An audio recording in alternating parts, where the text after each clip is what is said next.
Hello and welcome to Floating Through Film. This is episode 211 and I'm your host Blake. This week we are continuing my Obayashi series by getting into his later period works, the start of the last four that he ever made, with Casting Blossoms to the Sky in 7 weeks. But before we get into anything, let me introduce my co-hosts, Luke. Hello. And Danny. Hello. So we're going to be starring this week with Casting Blossoms to the Sky. Came out in 2011. It was...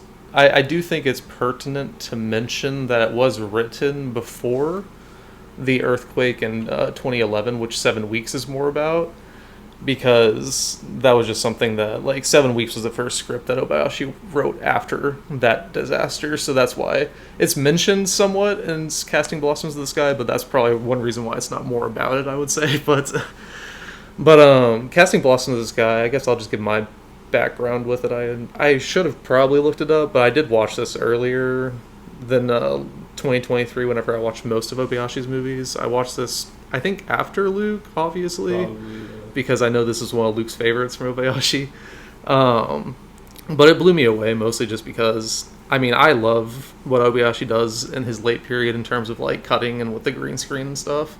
But I do think this message that he has about connecting to the past, or how to make these connections to the past and connecting it to where we are in the present and even the future, is kind of important, mostly because even today I feel like most people don't think of something else happening around the world as affecting them, but more often than not it really does. And I think Obayashi is just trying to find a way to connect things that used to that happened like in the past, like World War II. A lot of people today probably don't even know a lot about it, and that's pretty bad, because I think one thing that's said either in this movie or the next movie is one way to keep wars from happening is to remember why, or what happened in previous wars. And human history in general, we're terrible at that because we never look back to see what we could do differently, basically. And I think that's one reason why I love Hanagatami so much, because it's kind of a movie about him at least pleading with humanity to kind of look back at our past and connect to our past so that we can remember what happened and remember why we shouldn't do it again, basically. But let me get over to your guys' thoughts. I guess I'll start with Luke, because I know that this is is it your favorite, or Hanagatami your favorite? I think after I watched both of them twice, I think they're basically the same. I think I probably slightly preferred this one. Okay. But who knows? When I rewatch Hanagatami, which one I'll like more. But this one, yeah, I watched it. I think mainly because the poster. It does have a great poster. And it just immediately I was immediately drawn to it, and I was not really expecting. I had watched Hanagatami, so I knew I guess formally kind of what to expect. Yeah. But then the stuff he was doing with the documentary. Mixed with the fiction, mixed with the Renoirian theater type thing, or maybe not Renoirian, just I don't know, the theatrical. No, yes, definitely. I'm trying to think of what director's done that similarly. Maybe, I know Revette's done plays, but they're not Revette's really like done this, obviously. Yeah, specifically, I guess, simply connecting the past, or at least just using a play to remember the past, or just depict the past. Maybe Saiji Ray a little bit. Does he do something? Maybe that? Straubing Hule. I think Renoir is good. Do you think that's fine? Yeah. I actually had something about Renoir in this. But yeah, just the kind of almost essay-like to nature of it, and kind of how he's mixing the two, is really cool to me. You can probably draw some comparisons to Marker, maybe in that aspect.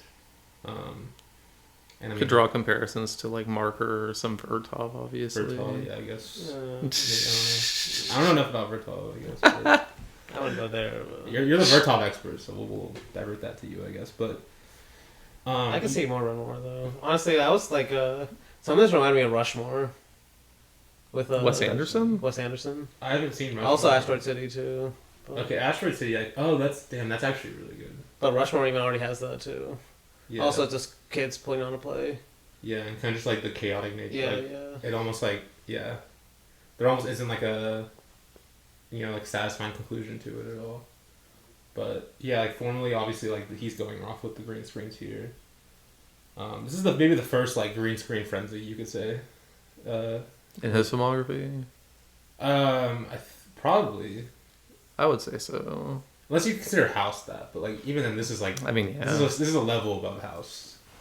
Especially what he's doing in terms of beauty. He's mixing in location shots too, but like, goddamn, some of the sky shots are like. Well, most of a lot of the footage that he uses, especially in like 7 weeks and stuff, like that's just actual footage he shot, and he's just using it as on a green screen behind him. Yeah, so yeah. It's still fucking insane, like what he's able to get. You probably didn't need to do it, but like why not? Especially like some of the shots of the clouds in this movie are just unbelievable. The clouds are amazing, but the fireworks are the main draw, obviously. No, but it's a very like a lot going on, but I feel it very. I feel this movie makes me feel very strongly. I agree with that. It's I guess maybe this is more if we're comparing it to the other pieces of the War trilogy. Maybe this one's more focused on kind of like the community, or like maybe a bit more macro than like the more. I feel like the other ones are more intimate. Like they're more focused on like a few or one person. But I don't know. That's just my first impression of all of them. I would say this is the happiest of the three. Yeah, you could say that too. Yeah, Hanagatami's kind of the most depressing. And 7 weeks is not depressing either. So yeah. But yeah, I love this movie. All right, Danny, what about you? This is your first watch, I think, right? Yeah. And your first of his late period. I thought it was okay. It's Luke's more like I can appreciate it more than I actually liked it. Honestly, with both these movies, it's just like the editing is just not for me. Honestly, I'll talk about it more with 7 weeks because that one I just didn't like. Honestly, crazy. Yeah, but this one I actually like.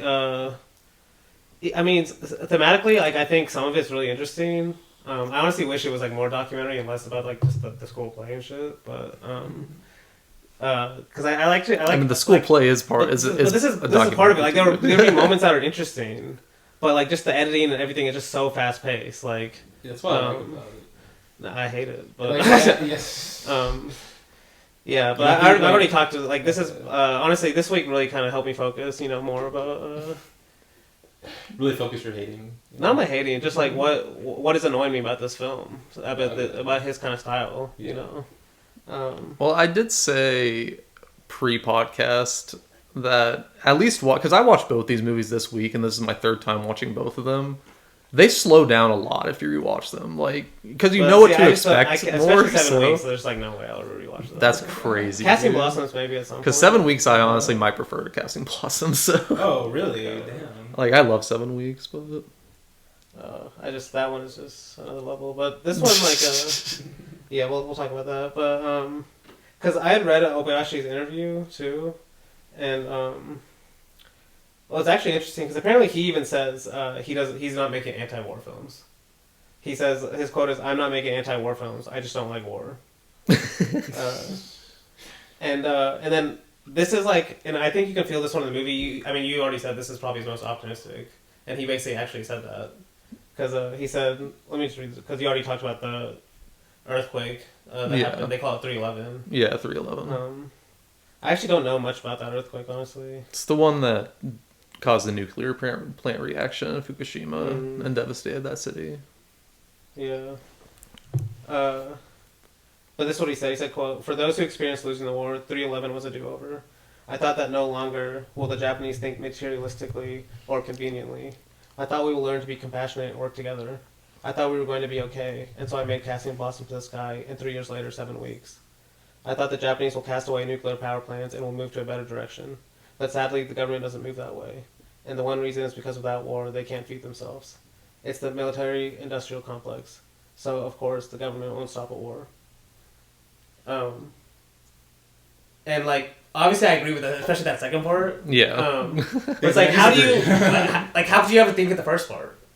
That's my problem. Like where's like how do you watch like look at this history of Japan that he's showing and then like come out optimistic even at the end?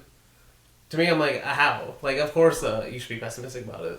It's just like this is like what the that's the thing. Government on capitalism is. Like where did this hope come from? Like the own movie is telling you not to be hopeful about it.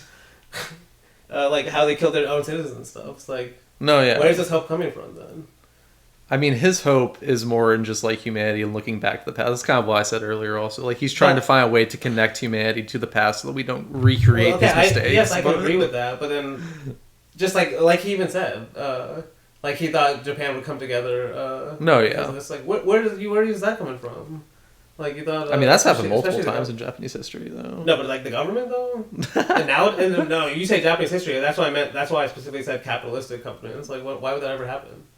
No, yeah. Like, and so basically what I'm kind of saying is like I think like the optimism really is just like annoying to me too. But I mean, of course I'm going to say that. But I'm trying to get my defense. You hate here. happiness. I'm trying to get my defense here of Obayashi saying the same thing. So maybe I haven't completed the trilogy because I still need to watch like Hanagatami obviously to see. Well, if you don't like the fast-paced editing. Yeah, no, it's. I got bad news for you, buddy. I mean, moonshots. There's some great moonshots in these ones, though. There are some good moonshots. I mean, that's my problem, though. There's some great shots in here. I would like to see them, actually. You know, that's what I would have hoped. I feel that way more with 7 weeks. Like I definitely feel that one with this one too. Okay. Like he definitely has a great eye. I'm not denying that. These are gorgeous shots. You know, I would just love to look at them. He lets you look at them for a while, honestly. So. Maybe a couple times. Honestly, some of the best shots. The only good moments in 7 weeks are when like you see the band walking and it's actually long takes. Oh my god, that's insane. That's insane that you say that. But no, 7 weeks almost had me like an existential crisis. Damn. You're true. But in a good way of like it was making me think of like damn. You're like, true Bazini at heart, huh? I mean, not necessarily. I mean, Revette, Renoir, you know, letting the camera record reality. Unbroken takes. Bazinian, though. Yeah, but like not just him only, other people too. Like, but like it's a long tradition of cinema. I mean, kind of. Bazin also saw it in earlier filmmakers too. I mean, there's some brackage in 7 weeks. I wish. Actually, I have a lot of quotes, but I was gonna say for 7 weeks. Well, I mean, I'm gonna bring up Bresson in 7 weeks. So. Damn. I mean, I don't know how, because I'm gonna bring Bresson for the opposite. We're using Bresson's words against each other. Well, actually, because while I was watching the movie, like I'll just say it now, because I brought this up on the brackage episode where he said, for him above everything else, whether a film is good or not, and the reason I was going to bring up Bresson because he brings up this like old studio movie called The Yearling, and he compares it to Alcazar Balthazar. It's like the only difference between the two is their rhythm. That's the only difference between. And he's like, all the other stuff really doesn't matter when you're talking about a film. And that's always stuck with me. This idea of like, at the end of the day, what we appreciate about a film or a director is their rhythm. You know, whatever that means. It's not necessarily about the images or the content or the themes or anything about that. It's the rhythm of those things, you know. And so that's why it's it really makes me Obayashi really makes me think about that because I like the images. I've said I don't agree with everything he says, but I like a lot of the themes in his movies. But there's just something about the rhythm. I mean, it's just like it just doesn't like I can't watch it, you know. This is new for the podcast. Like one of us picking a director that brings someone an existential crisis. It's not necessarily existential. It's more in a good way though. It was making me think about film in terms of like what do I like about it. You had him rethinking his whole film philosophy, bro. Yeah. And because it reminded me of I don't know if I've read this Kiarostami quote before. Where he says, quote, "I feel that in today's cinema we have no time to see. The cinema is not about seeing anymore, and the rhythm, the editing is so quick that we are in a front of a game with images, but no chance is given to us, any of us, to actually see and to linger on an image," unquote. And like all these quotes were started coming to me when I was watching Seven. It was like that's what I meant. But Casting Blossoms, I thought was I didn't want to say it all now, but I thought Casting Blossoms was at least like I would recommend it to someone to watch for once. Like I don't think it's that bad. Okay. 7 weeks, it was hard for me to get through, honestly. I was like, what the fuck is going on? Like, why are they talking so fast? Like, there is a lot of talking at all. I don't mind. And not only a lot of talking, but the cutting between the conversations, like, it's purposely sped up. I kind of like that, though. Yeah, no, that's what I'm saying. It's not necessarily, I'm just like, it's just like, you're not calling it an amateur, style. the style is really not for me. Okay, yeah. Yeah. Damn. Oh, I well. did like. I mean, okay. Okay. Let me end on a positive note because I said I was going to bring up Renoir. Yeah. Because I've been reading a lot about Renoir. And this book I'm reading brought up this distinction that Stanley Cavell made. He's a film critic between the counterfeit and the artificial in cinema. And he says basically the counterfeit in cinema is where the mise en scène is meant to fool the camera into thinking what's revealed is actual reality. So it's like trying to basically make you think what you're filming is reality. It's trying to make you engrossed into the world. And he says, but the artificial is when it's an explicit artifice of a visual setting is interpreted by the spectator as competing with our sense of reality. So basically heightening that artificiality, and he says like artificiality is actually good in cinema. Instead of like pretending like what we're filming is real, it's actually making it more fake on purpose, so you compare it with your actual reality. And I think this is a great movie of that in terms of like, by making all the destruction, almost that's the most theatrical, the artificial parts of the movie, where he's doing all the editing with like the multiple layers and stuff. It actually makes you think of like the counterpose it with reality, in terms of like makes you actually think about that difference, instead of just trying to fake it, Well, that's one reason why the planes are dropping, turning into fireworks. Then it connects so much. So yeah. It's just like that optimism is like. It's good to be optimistic, though. I mean, yes, as a person, I agree, but to believe in that for like the government, I don't know. And I don't know. I just like it's like more critical films in general. There's more critical films. I just like more critical films, Yeah. Well, you didn't like 7 Weeks, though. Yeah, 7 Weeks is just hard to get through. That was what really was the style really stood out for me. Like, I think it was on purpose. He was actually cutting between the conversations, like, super fast. Oh, definitely. I was like, oh, man. But I don't want to hate. It's just, like, it's not for me, necessarily. I mean, he's definitely not for everyone, so... But, I mean, I love this shit, so...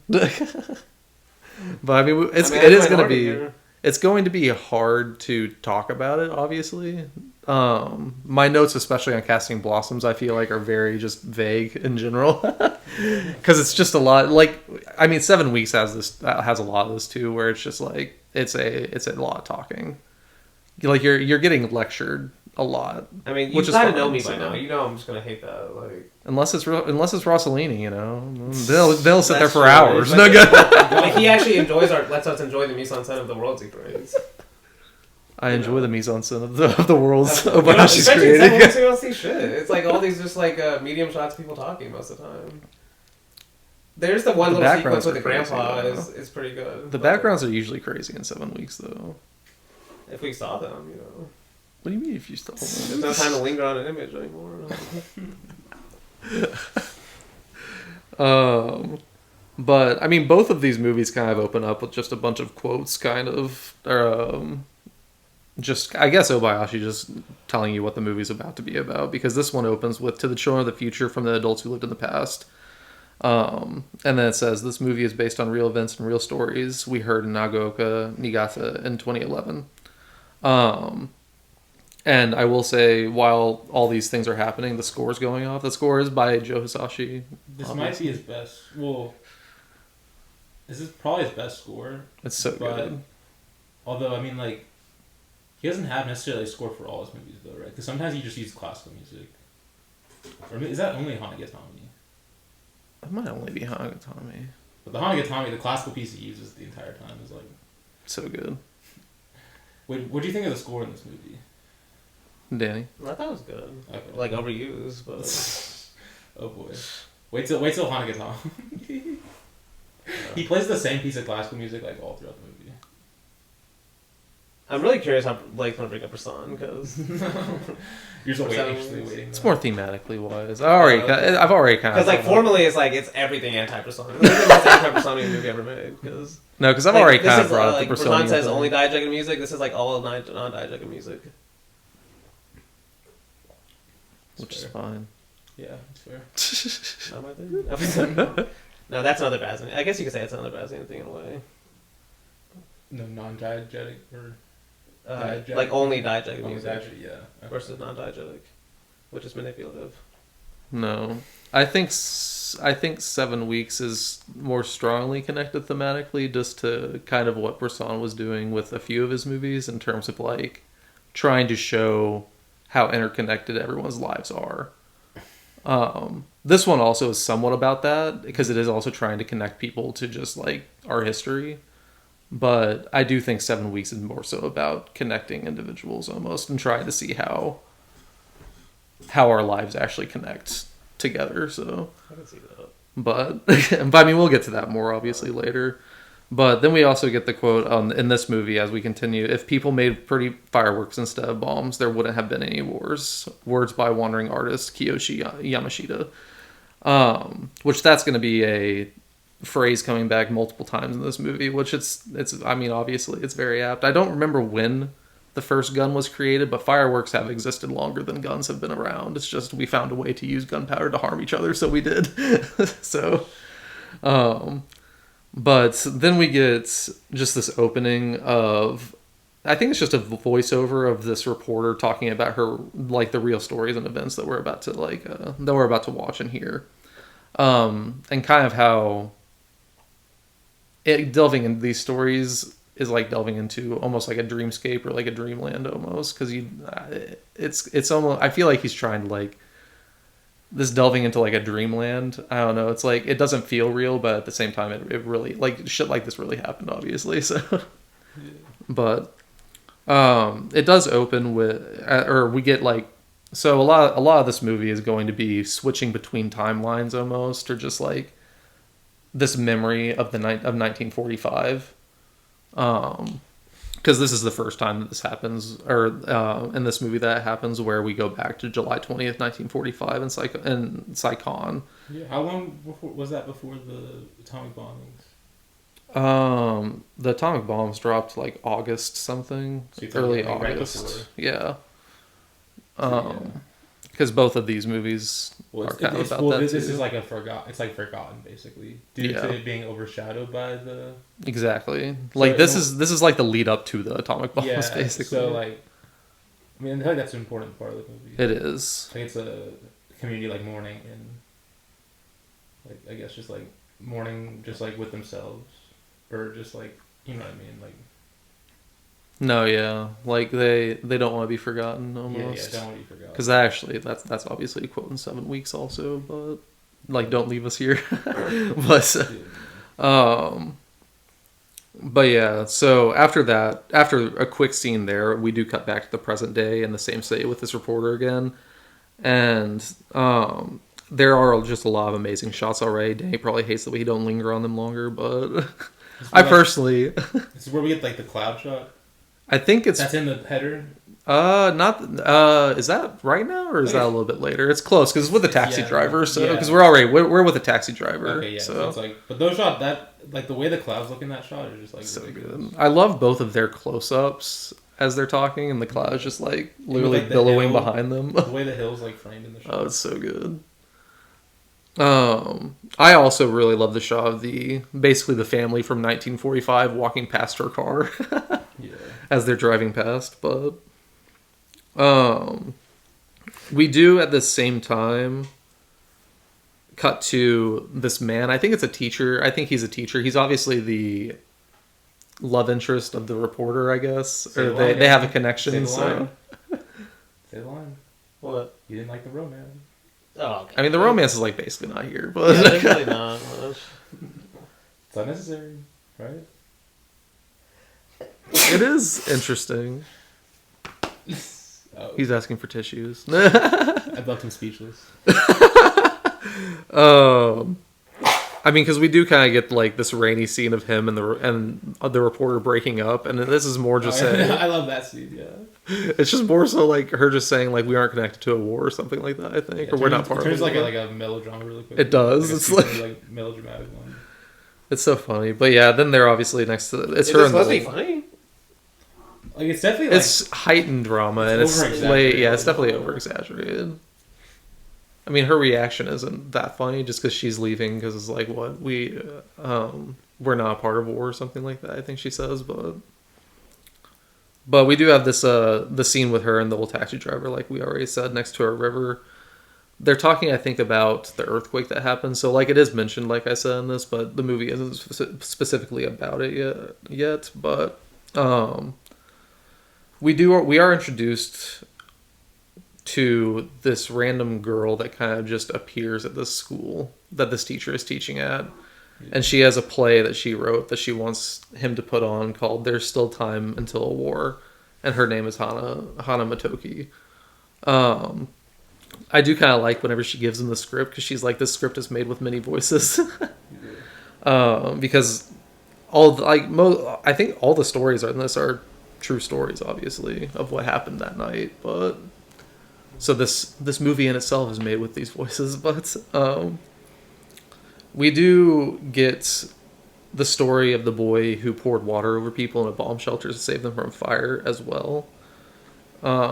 At this point, because a lot of these stories are also going to be coming back, because they're all Obayashi in this movie likes to, I don't want to say break the fourth wall, but he kind of is, because he's just bringing the actual they're actually called models in the movie, but the models of the characters that are in this story. So connection, the guy, because he does. I think he does like maybe bring that up for this story as well, but. We're already at the point where the teacher has already agreed to put on this play for Hana because he's very impressed with the script, and so we're already at the point where they're kind of setting up this stage for them, and I love how the stage is eventually just going to be an American flag because you can already kind of see that's where it's going right here, but he does say it's going to be performed the same night as the Nagaoka fireworks. And we get our first shot, I'm pretty sure, of a firework in this scene too, which they'll be coming hard and heavy later. But after this, though, we kind of just get a quick history of Pearl Harbor to now via like this title card, and then another title card says, "Is Japan still peaceful?" And then we just get like this really great shot of these students riding on top of like this grassy hill. I don't know, it's just it's a crazy shot. But now we're at the point of the movie where this taxi driver is kind of giving history lessons because they stop the taxi and he right where they dropped this mock-up for the Fat Man, which is one of the atomic bombs dropped on. I think that was Nagasaki. That one was dropped on. But he said that it dropped like right here, and so he's just giving her literally just a history dump on what that meant. And just kind of like just the history of nuclear bombs, especially to Japan, in this scene. But this is where we get those amazing like cloud green screen shots of him just talking and the cloud just like blowing up behind him. It's kind of crazy. It's so like there's so much texture to it. It's so good. Like it doesn't even look like a lot of these shots don't even look like green screen because a lot of times I feel like you can tell, but you can kind of tell. You can because like clouds don't just be doing this shit. Yeah, the way like the foreground interacts with the background, but it fits the style. It does like really well. I do think Hanagatami he perfected the green screen in that movie. Yeah, I mean I would say it's almost already perfected in these ones. It's like really, really, really good, but like Hanagatami is like holy shit. Hanagatami is definitely doing more with it. Just the moonshots. Like I have to come back to that. Like oh my god. Anyway, it's probably a good thing that we're not doing Labyrinth of Cinema. Damn, Danny might have died during that. You should watch Labyrinth of Cinema. You do need to watch it because it does have Ozu in it, so you might like it still. Yeah. But... I mean, I'll probably watch it at some point. No, you won't. At some point. No, you won't. How long is it? It's the longest of them, I think. Yeah, it's the longest of all four. Who knows? Man, I'll surprise you. And I'm gonna watch Out One too. Yeah, guys. And you're gonna watch what? Out One. Oh, are you? Eventually. I can see you actually watching it. Let's get you watching Playtime first. And then... Yeah, that's definitely a Luke vlog. Watching L1. I can see you doing that. Especially this summer. Because Revet. Yeah. I wonder what Revet would think of this movie. He would like some things about it. I think he would like some things about it. I think he would be okay with Obayashi and what he's doing. I doubt it. I don't know, maybe. What about Sai? I already said Sai would hate Obayashi, but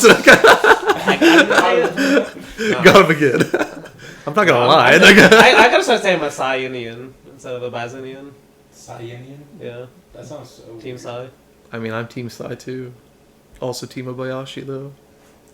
Can't be both. Gotta pick one. I mean, if I picked one, it would We have obviously be factions Sai, here. but No, I don't want to make you hate Obayashi, though.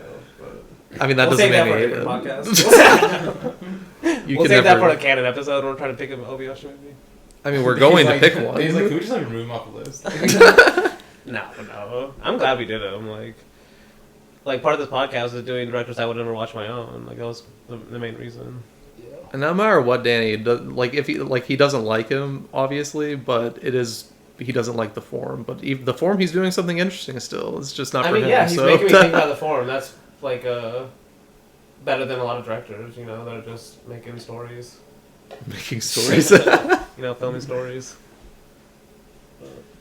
After the nuclear bomb little history dump, though, we do get this scene, another kind of like history lesson of incendiary bombs after that, because a random farmer, which this farmer's going to be coming back in this movie, and he doesn't look like a farmer at all because he looks like a fucking like I don't know, fitness trainer is the best thing I could say maybe, because this guy just drives up saying like he was digging with his hoe and found an incendiary bomb. And this is something obviously that happened a lot in Nagaoka whenever they were, or I guess even in 2011. But we get like a history lesson of just like how bad these fucked up everything, or like everything in Nagaoka, because we figure out, I think in this, that the entire town was burned down. I think August 1st and 2nd are whenever the incendiary bombs dropped, and it burnt the entire town to the ground.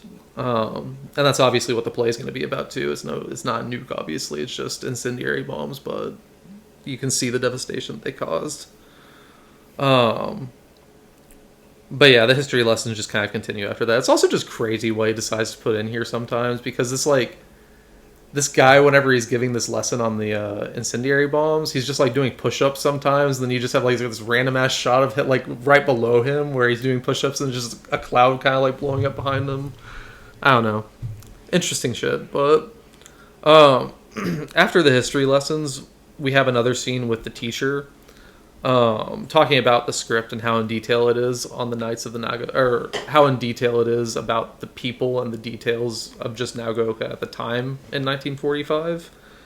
And then I think he's talking about this in the teacher's lounge, because after that we kind of just get this like history lesson about fireworks, because they start talking about Seijiro Noze, who is he's based off of a real guy. I don't remember the name, but is in the movie. I just didn't catch it.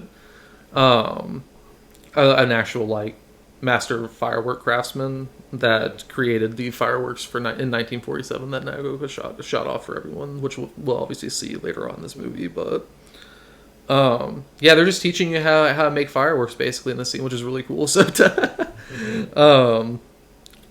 So after the teachers are talking about that, we get an actual scene with, it's the actor that they got for this man, I'm pretty sure.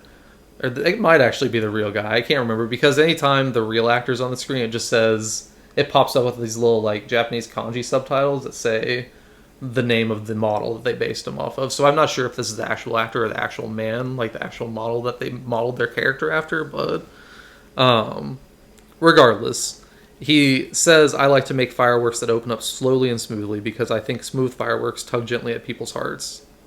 He then kind of like, it's just what happens this scene is just him explaining his history and his family's history with fireworks pre and post World War II. And even he also just gives like his story of like what happened to him in World War II as well. Because I think he gives the story of his grandfather and how he ran the fireworks business, kind of loved it. We get like some great fireworks shots already with the grandfather. But then when he tells the story of his dad, who did not really run the fireworks like his grandpa, he just was more interested in business actually, and thought the fireworks were kind of dumb. But then he tells the story of him as a child, kind of just like playing with fireworks, setting them off and the water and blowing up fish and shit just to eat, which is kind of funny. And then we get just like his story of whenever he got drafted into the war, I guess after that. Because he's going to be equating fireworks very soon to bombs whenever he actually recounts his time in World War II. But even him getting sent off, I feel like this is kind of Fellini-esque too. Just like these random scenes of just like patriotism from the past, that or fascist patriotism from the past also. Because he's just like marching along, obviously, and I'm pretty sure there are fireworks going off. There's a firework literally with him like saluting into the camera and going off right behind him. It's so great. Like him walking, like running along, because I think yes, that one's a great one. It's like so obviously green screen. Oh yeah, There's not even like a ground beneath him. He's just like running across it. No, yeah, that's whenever he's like running across as like a military. I got that one in Dreams, honestly. I think he got a lot of things. Which one? In Dreams, when he's running through the paintings. Okay. Kind of reminds me of the with the fireworks. Oh, I was about to say, I like did you that. watch I like Dreams? that. And I thought it. I was like, oh wait, he made the documentary. Oh yeah. His best movie. We get to linger in that movie. There's a lot of lingering in that one.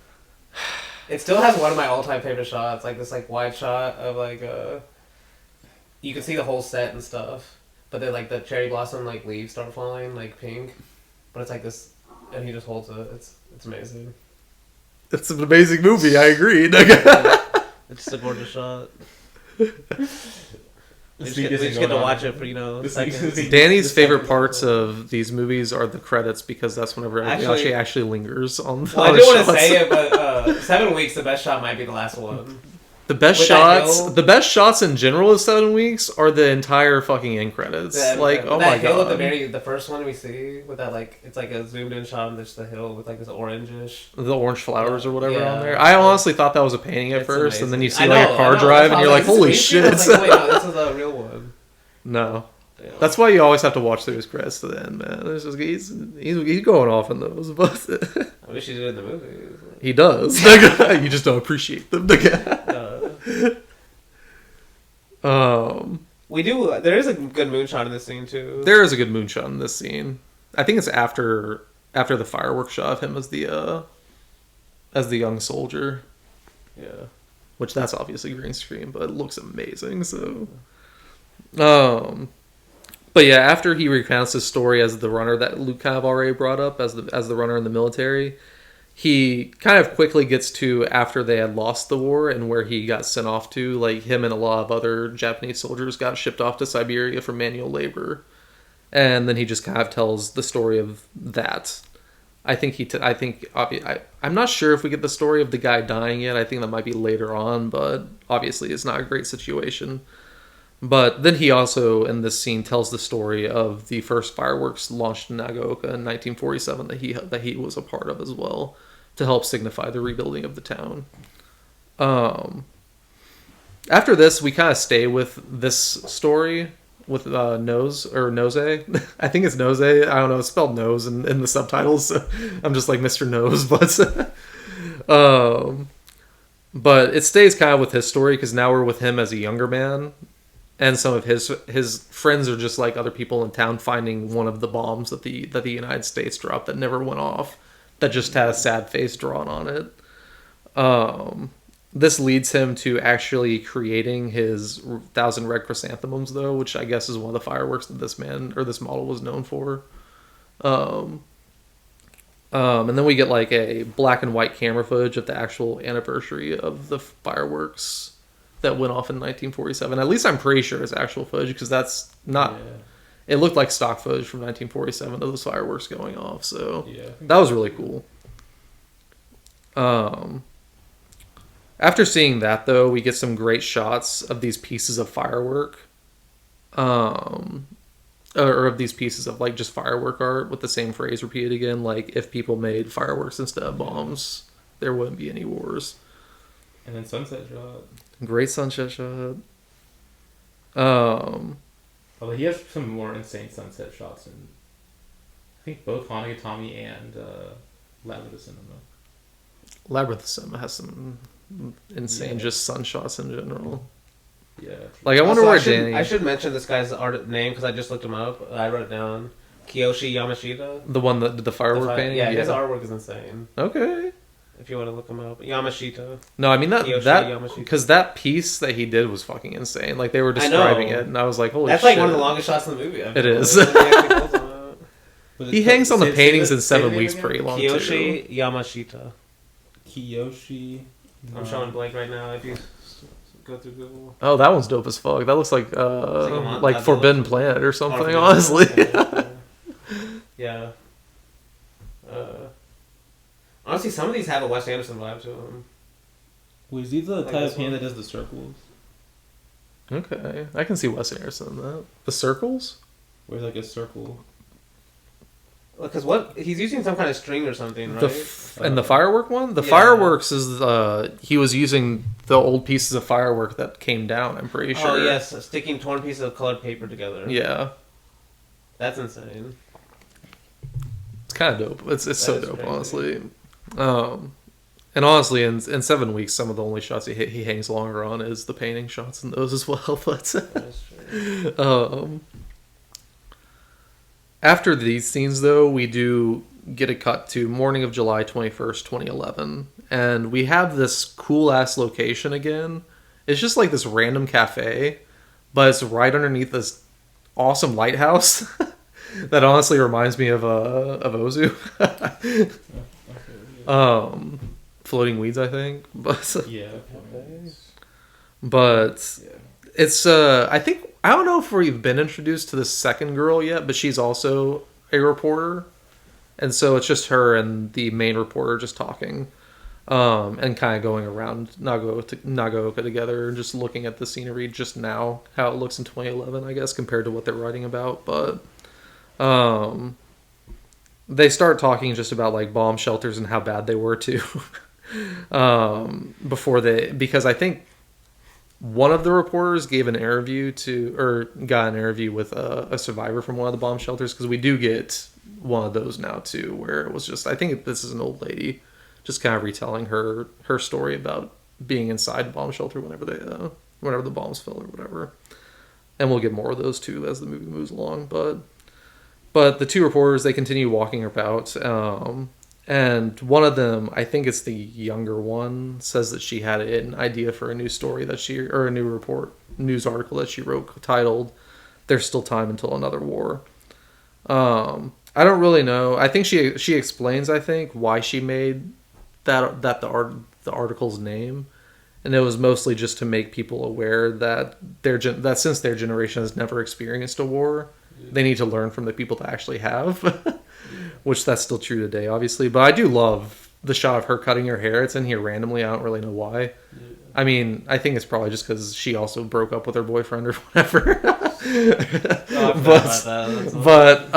The cat that comes in, though, and sits next to her while she's cutting her hair is so cute. Very, very love that cat. Well, he's like laying down too. He's just looking at her, dude. I love it. But after that, we get this is honestly kind of one of my favorite scenes in the movie, where it's this reporter, I think it's all black and white, talking to her mother at their house or whatever, and her mom's just like dancing this dance, and we don't really know what this dance is yet.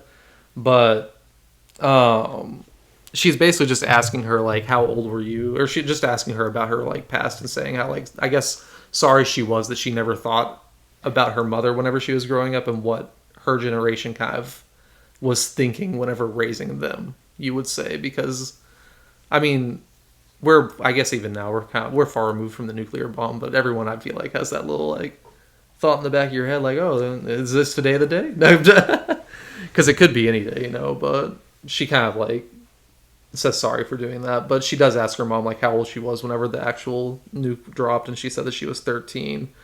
And we get kind of, like, cuts back in the scene of just, like, her younger self as well, just kind of like dancing in this festival whenever she was 13 before before all this happened, which is great. And she says, if I can still dance like this, my life has been good, so I'll keep dancing.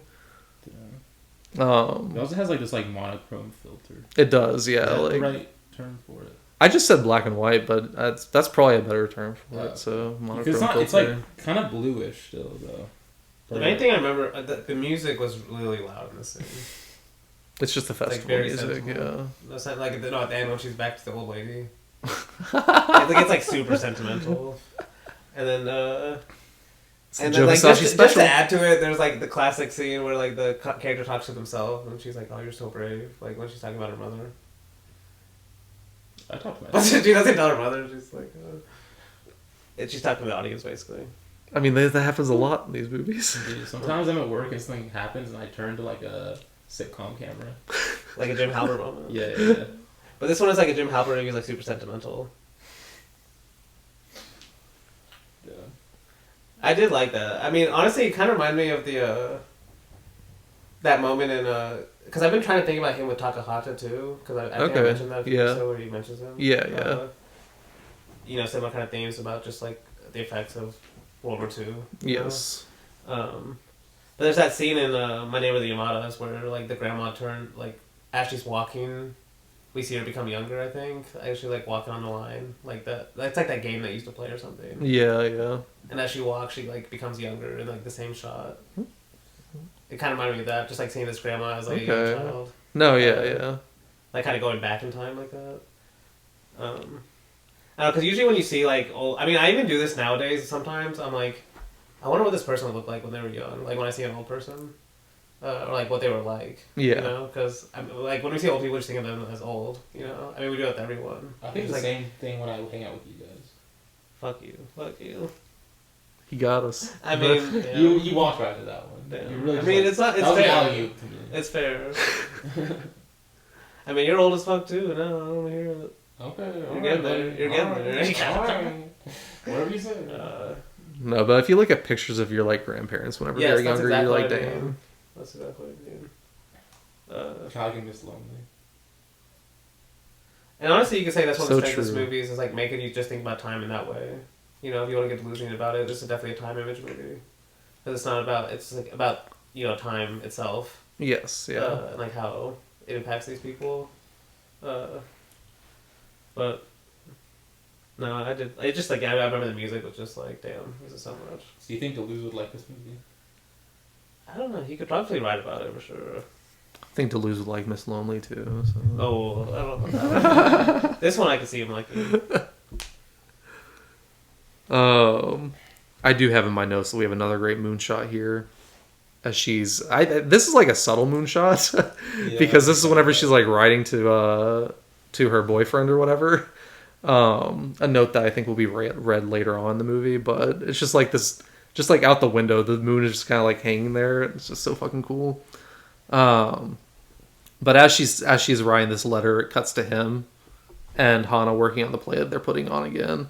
Before, we spend obviously time with them. I didn't write anything down for it because the movie it's super fast. But after Hana and him, we do have the reporter going to the Nagasaki Atomic Bomb Museum next. Which this is obviously just more in here just to teach the audience even more about nuclear bombs a little bit. This one's very short, but after she visits that though, she does visit Hiroshima and looks at the Peace Memorial, which this thing is. It's awesome that they've left it like this, I guess, just because it obviously is just a massive marker just to remember like what the nukes actually did. Yeah. But great shots. After that though, it cuts back to Hana and the I think it's the other female reporter talking on this rooftop, which another just like random ass cafe probably that's just super awesome because you can see that lighthouse in the background still. I don't know, it's fucking cool as shit. But I think at this point they're just talking about why they're, or just like talking about how they're like the article of her article and her player that's tiled the exact same thing. But after we get that little scene between them two, it's back to just the two reporters just walking with each other again. They're kind of walking where the play is being put on right now, as they're kind of seeing it get set up. As the main reporter tells the other one about her trip to China and her interview work there whenever she was interviewing what they're called, I guess, oppas or oppos, which were the Chinese comfort women for the Japanese soldiers in World War II. Just another interesting little like slice of actual real life that he puts in this movie. I mean, this movie is basically entirely full of events that actually happen, but even these moments, you're just like, damn. But after this, we get more history lessons on the bombs being dropped on Nagaoka between August 1st and August 2nd. I think that it's just like this guy in like this war room, like this old guy just like talking and telling us about everything. But after that, we get stories from the actual survivors of that night, though. I think we get 6 in total. They're all basically about the exact same thing, about just like how much they lost or just like what they saw. Because I know the first one is just like this old man telling a story about the bombs. I think all of his family died. The second one is where the paintings are also brought into play, which these are just paintings that this one was by that actual guy. It's like, one thing's kind of scary. It is. Like, it's the one with like, I think the woman's face just like all contorted. Yeah. And he's saying, that little guy right back there, that's me. But that one's a really good story. But the third story is this old woman kind of just saying how she came home the night after the raids were over to just find all 6 of her family members like charred bodies inside their house, which is horrifying. The fourth story is this Christian priest now, who tells the story of whenever him and his brother tried to pick his sister up off the ground, her skin just peeled completely off and she fell back down. And I was like, but I think he said he became a priest because of obviously what happened to him in World War II. But the fifth story is the one-handed saxophone player telling the story of how he lost his hand because of a bomb that he just found as a child and started playing with. And then the last story is the one that the movie's kind of about, which is this old woman kind of just giving a brief story on how she lost her daughter the night of this raid. And all of these stories are intercut with Hana just riding around on a unicycle saying, like, I know them. Another like insane sunset. There are a lot of insane sunset shots. Yeah. I mean, these were some of the best shots in the movie with her just riding around also.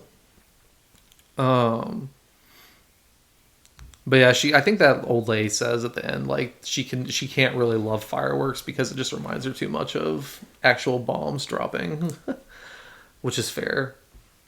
I do have to mention after this, I think it's the 2 girls, or the 2 reporters again, just like driving around talking to each other. We get this amazing shot of just these rice paddy fields with them standing on top of a hill, just looking at all these rice paddy fields. So awesome. And then I think they get to the story of the town that was completely lost due to the earthquake in 2011 and the floods that they caused. Where it's like snowing. Or it's like the snow on the ground. It's like the same place. But the same place, but the snow's on the ground now. It's a great shot. It is. Because this, I guess, town that's no longer here anymore, they're just there at this one memorial place for it because it just completely got destroyed due to the earthquake and the ensuing flooding. But after they talk about that, we do get more of actual history now, as we're told, like, the adults of, I think, Nagaoka started the Phoenix Project to resurrect the fireworks that I guess had, I don't remember, I think they say in the movie how long it had been since they had shot them off, but this is whenever, like, they're trying to, or these adults were actually trying to start a project to get the fireworks put back on because they believe so much in just like what they stood for, basically. So we do get the story after this, though, quickly, of the other reporter's boyfriend and her breakup. Don't really know why it's in here. It is, though. It's fine. After that, though, we do have... We love it. We eat it. Yeah, we love it. We eat it. I was about to say slop, but I don't want to say that. I don't want to say that. I was too far. That is too far. But I love it. You just pass that over. I mean, obviously. It's just there. That's there. There's some great shots in that scene. I will say, like, if someone hadn't watched this movie and they listen to you describe it, they're gonna think it's way slower. It just way more linear than it actually is. Oh, it's not. When you're watching it, Exactly. Like, that's I'm actually impressed by how much you got of it, like story wise. What do you mean? How much I thought about it? No, how much you got of it. Oh, got of it. Okay. How much was going on, Well, that's why I told you, if you do want to rewatch these movies at some point, it helps a lot. Maybe in a couple of years. It helps a lot because they do 7 weeks slow I down can't a lot. see, I don't know, but Cassie Blackman. 7 weeks is actually super easy to take in on a rewatch. No, that one is just more. That's why I'm like pretty sure it's just like the style of that one, because it's like the story is that one is not that crazy, No, and the story I honestly thought that you would actually. But appreciate this one has a lot weeks. of information packed. It does. It does. Yeah. And I'm glossing over a lot of information. So Yeah. Because if you want to know about it, you can watch it. I mean, hopefully they've watched it. I mean, yes. Hopefully, if you're listening to this, you've watched it. Because if not, I'm just speaking gibberish. So obviously, you're considering it. If you haven't watched this, I'm probably just speaking gibberish. I hope that you get hate in the comments for hating this. I'm just kidding. You just hope I get hate no matter what. No, they're gonna hate. I'm a hater. That we're not like just broadcasting. I'm gonna get my burner account. I just want to say you guys are the only ones that bring up hate. I haven't brought up the word hate once with Obayashi. Because you're the source of it. That's what I'm saying. You are, because that's not me. Just some slight criticism. You guys get slight criticism. He's boring and tedious. He had like an existential in a good way. Because I had to think about other films, Jesus. Continuing on with the movie, though, we are at the point of the movie where the play is about to start taking place because we're getting some rehearsals. The stage is like fully made up now. We have the full American flag where those seats are. Awesome shot. The rehearsal starts with them reading the declaration that one of the American generals actually did send out to the Japanese people in flyers, like saying if you like just basically warning them what they're about to do. A classic thing for I don't know. I guess America did that. It's crazy that they would send these out just saying we're gonna bomb your towns. I hope you're out of there. Like, and then they actually bombed it. But yeah, they it's just a rehearsal kind of that. I do think that they are rehearsing the arrival of the enemy plane scene as well in this. Obviously, these scenes are going to be coming back later on in the movie whenever we actually get the full performance, but we're just getting the very starts of it here with him kind of messing with the green screen, making everything... I think like it's basically just like fire falling from the sky. like very obvious green screen on these trees and stuff, just burning and stuff like that.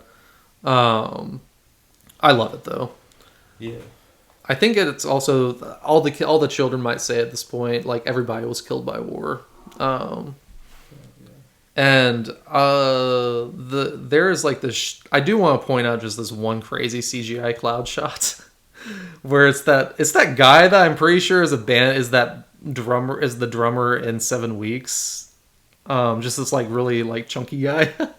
Oh wait, yeah. Like he just has this great ass cloud shot in the scene, just like randomly. It's like a lens kind of flare too. It is.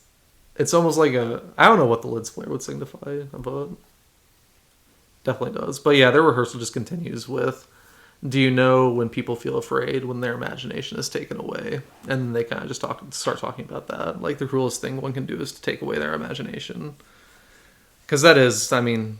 It is kind of like they're bringing it up at least to the point of if you can't even imagine what it's like to be someone else, like that's devastating. Yeah, like empathy. Yeah, empathy in general. So, after the rehearsal scene, though, we do go to they're outside. I think the Nagaoka clan house, and they're reciting. They're actually reading this plaque on a wall from one of the clan members. I think it was one of the sons of this family who made a poem about an incident that happened in 1954. We don't get the whole thing. We only get snippets of what Obayashi wants us to like. He highlights certain things, but I'll just read all 4 that we get here. It's just, you tamed the sun inside a nuclear reactor. You were able to kill God with the power of science. Trembling with fear about a nuclear doomsday, it is time to make a decision. And then we get more talks of just kind of the actual disaster that happened, I guess the year before this came out, where they're just kind of talking about Fukushima a little bit being destroyed by the tsunami and the nuclear power reactor shut down.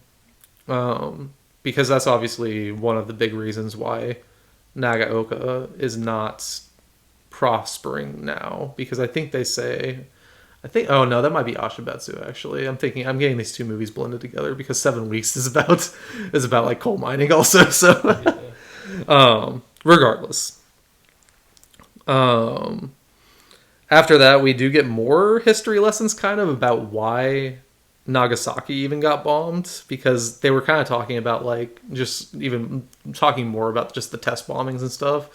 And they said that the Americans were choosing between two places to send the bomb to. It was either Nagasaki or this one other place. And they chose Nagasaki because of poor visibility over the other one. So, I mean... they also didn't choose, like, Osaka because, like... It was, like, a historical landmark. Or, wait, one of the guys who was deciding it. He was like, I like it. Oh, me and my wife vacation there. Yep. Reminds me of that scene in Oppenheimer. No, it was depicted. It was depicted in Oppenheimer. Oh, yeah. the same one. It was the same okay.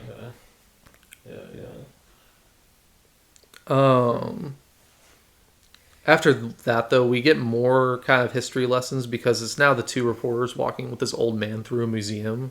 I don't remember what museum this is. I think there was a shot of the outside of it before they went in, but I didn't note down the name. But they're kind of just talking about this unnatural peace that Japan experienced after the war, because the older man is criticizing Japan heavily for falling in love with American culture and falling in love with fascism. I mean, basically, like, just like he says in this, there was nothing wrong with the darkness. Japan became bright because it imitated the U.S. Like, he's basically just saying, like, there was nothing wrong with our culture prior to whenever we were invaded by the United States, but because the United States thought they had the mentality of like a 12-year-old. I mean, to be fair, there was also a lot wrong with Japan before. I mean, there was, but he's just saying saying like culturally. At least what I'm assuming is like culturally in terms of like just sticking to like what you guys have done, like the entire, like your festivals, like sticking with your roots, like your traditions and stuff like that. But that one I can kind of agree with. But if he's actually defending like the Japan before America, like I don't know how. I mean, I don't think he's defending the Japan before America. I think he's basically just saying like they culturally appropriated too much. Yeah, no, so, I do agree with that. Yeah. Like they overcorrected. Because he said something about basically they imitated the winners blindly without thinking for themselves, kind of thing. Yeah. But he also says it worked. No, it did. That's yeah. like to me that's the basically the reality we still live in. You know, that's what I'm like. I don't know how you could ever get out. Like that's the reality we still live in today. Where like in a certain way it does benefit these countries. Just bow down to America and make more money for your country. You know. No, it does. At least for the government and certain people in it. You know, obviously not for everyone. But yeah, like it obviously worked for Japan. Like they became one of like the best economies. Like just following the American way and like honestly improving it like in a lot of even ways. more capitalistically in a lot of ways. You know, they are becoming more like just business oriented and just. No, not my wholesome chunk is country. I mean, you could say it's part of the reason was because they used the Japanese values for that purpose of just like focusing on work so much and just work culture in general. Yeah. Like I know they're terrible about it. They are.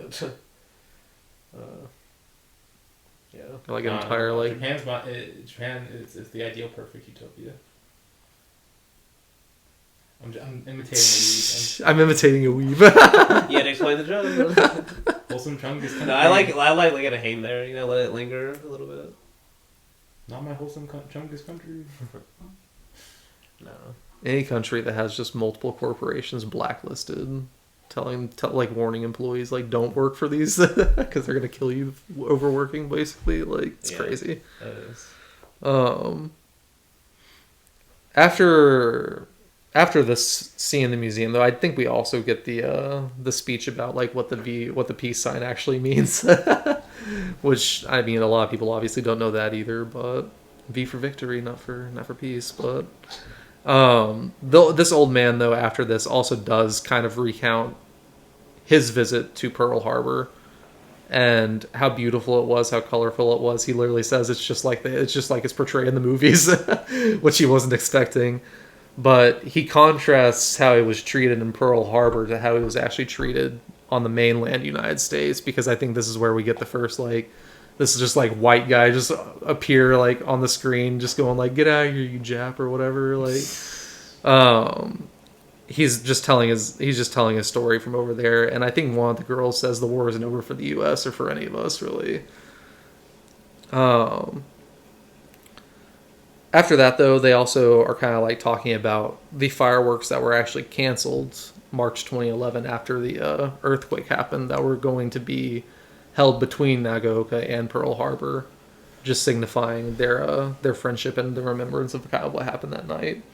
But that was canceled because of the tsunami that happened after the earthquake. So, but after that, though, we get a cut back to the rehearsal of the play.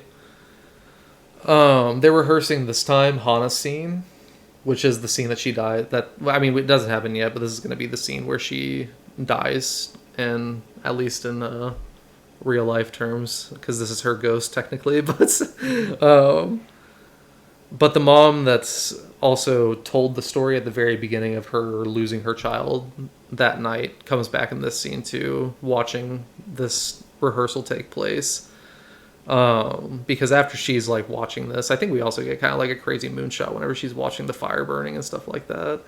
But it cuts to her telling a story, or her story, to a class of just children with these cutouts also that she uses. This scene is intercut with just her being back in 1945 also, with just a replaying of what actually happened that night.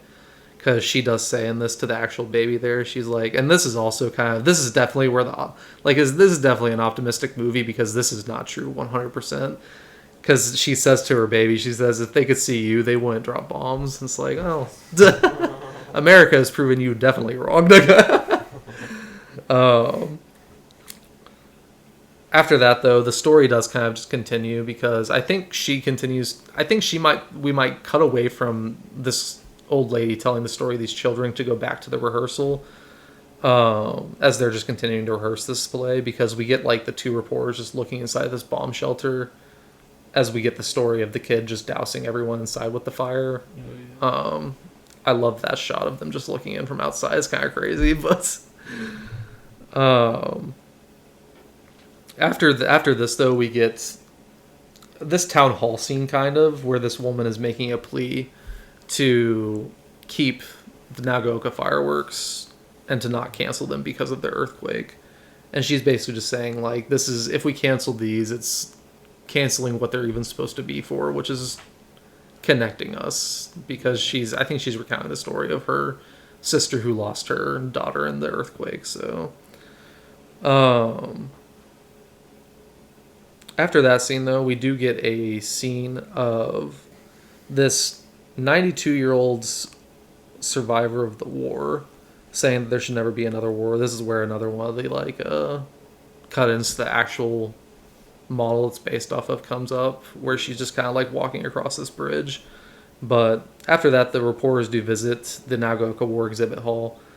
I think this is the place where we just get this kind of like crazy room with all of these paintings from the pictures of the people that survived that night.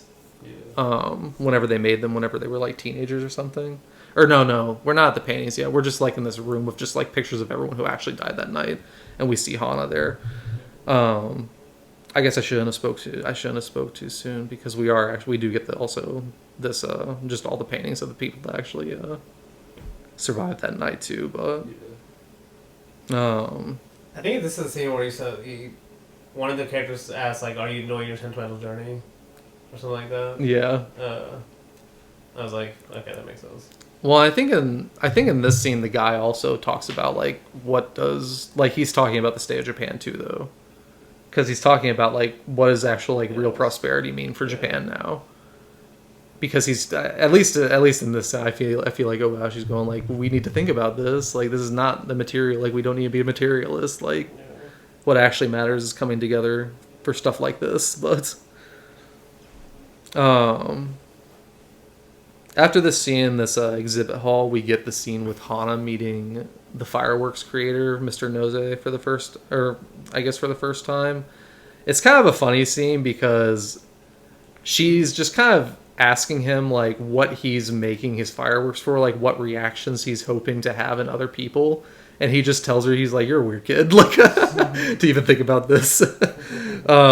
He also asks her if she knows anything about war, and whenever she says yes, he's like, "Why?" And she's like, "Everyone has a right to know why they're gonna die." Which that's kind of crazy, also. But this, we get the actual like ending of his story in Siberia, where he says he's just telling how a lot of his friends obviously died during that manual labor over there. But it's a great shot afterwards, though, because he's like, they might have died over there, but they're still with me today.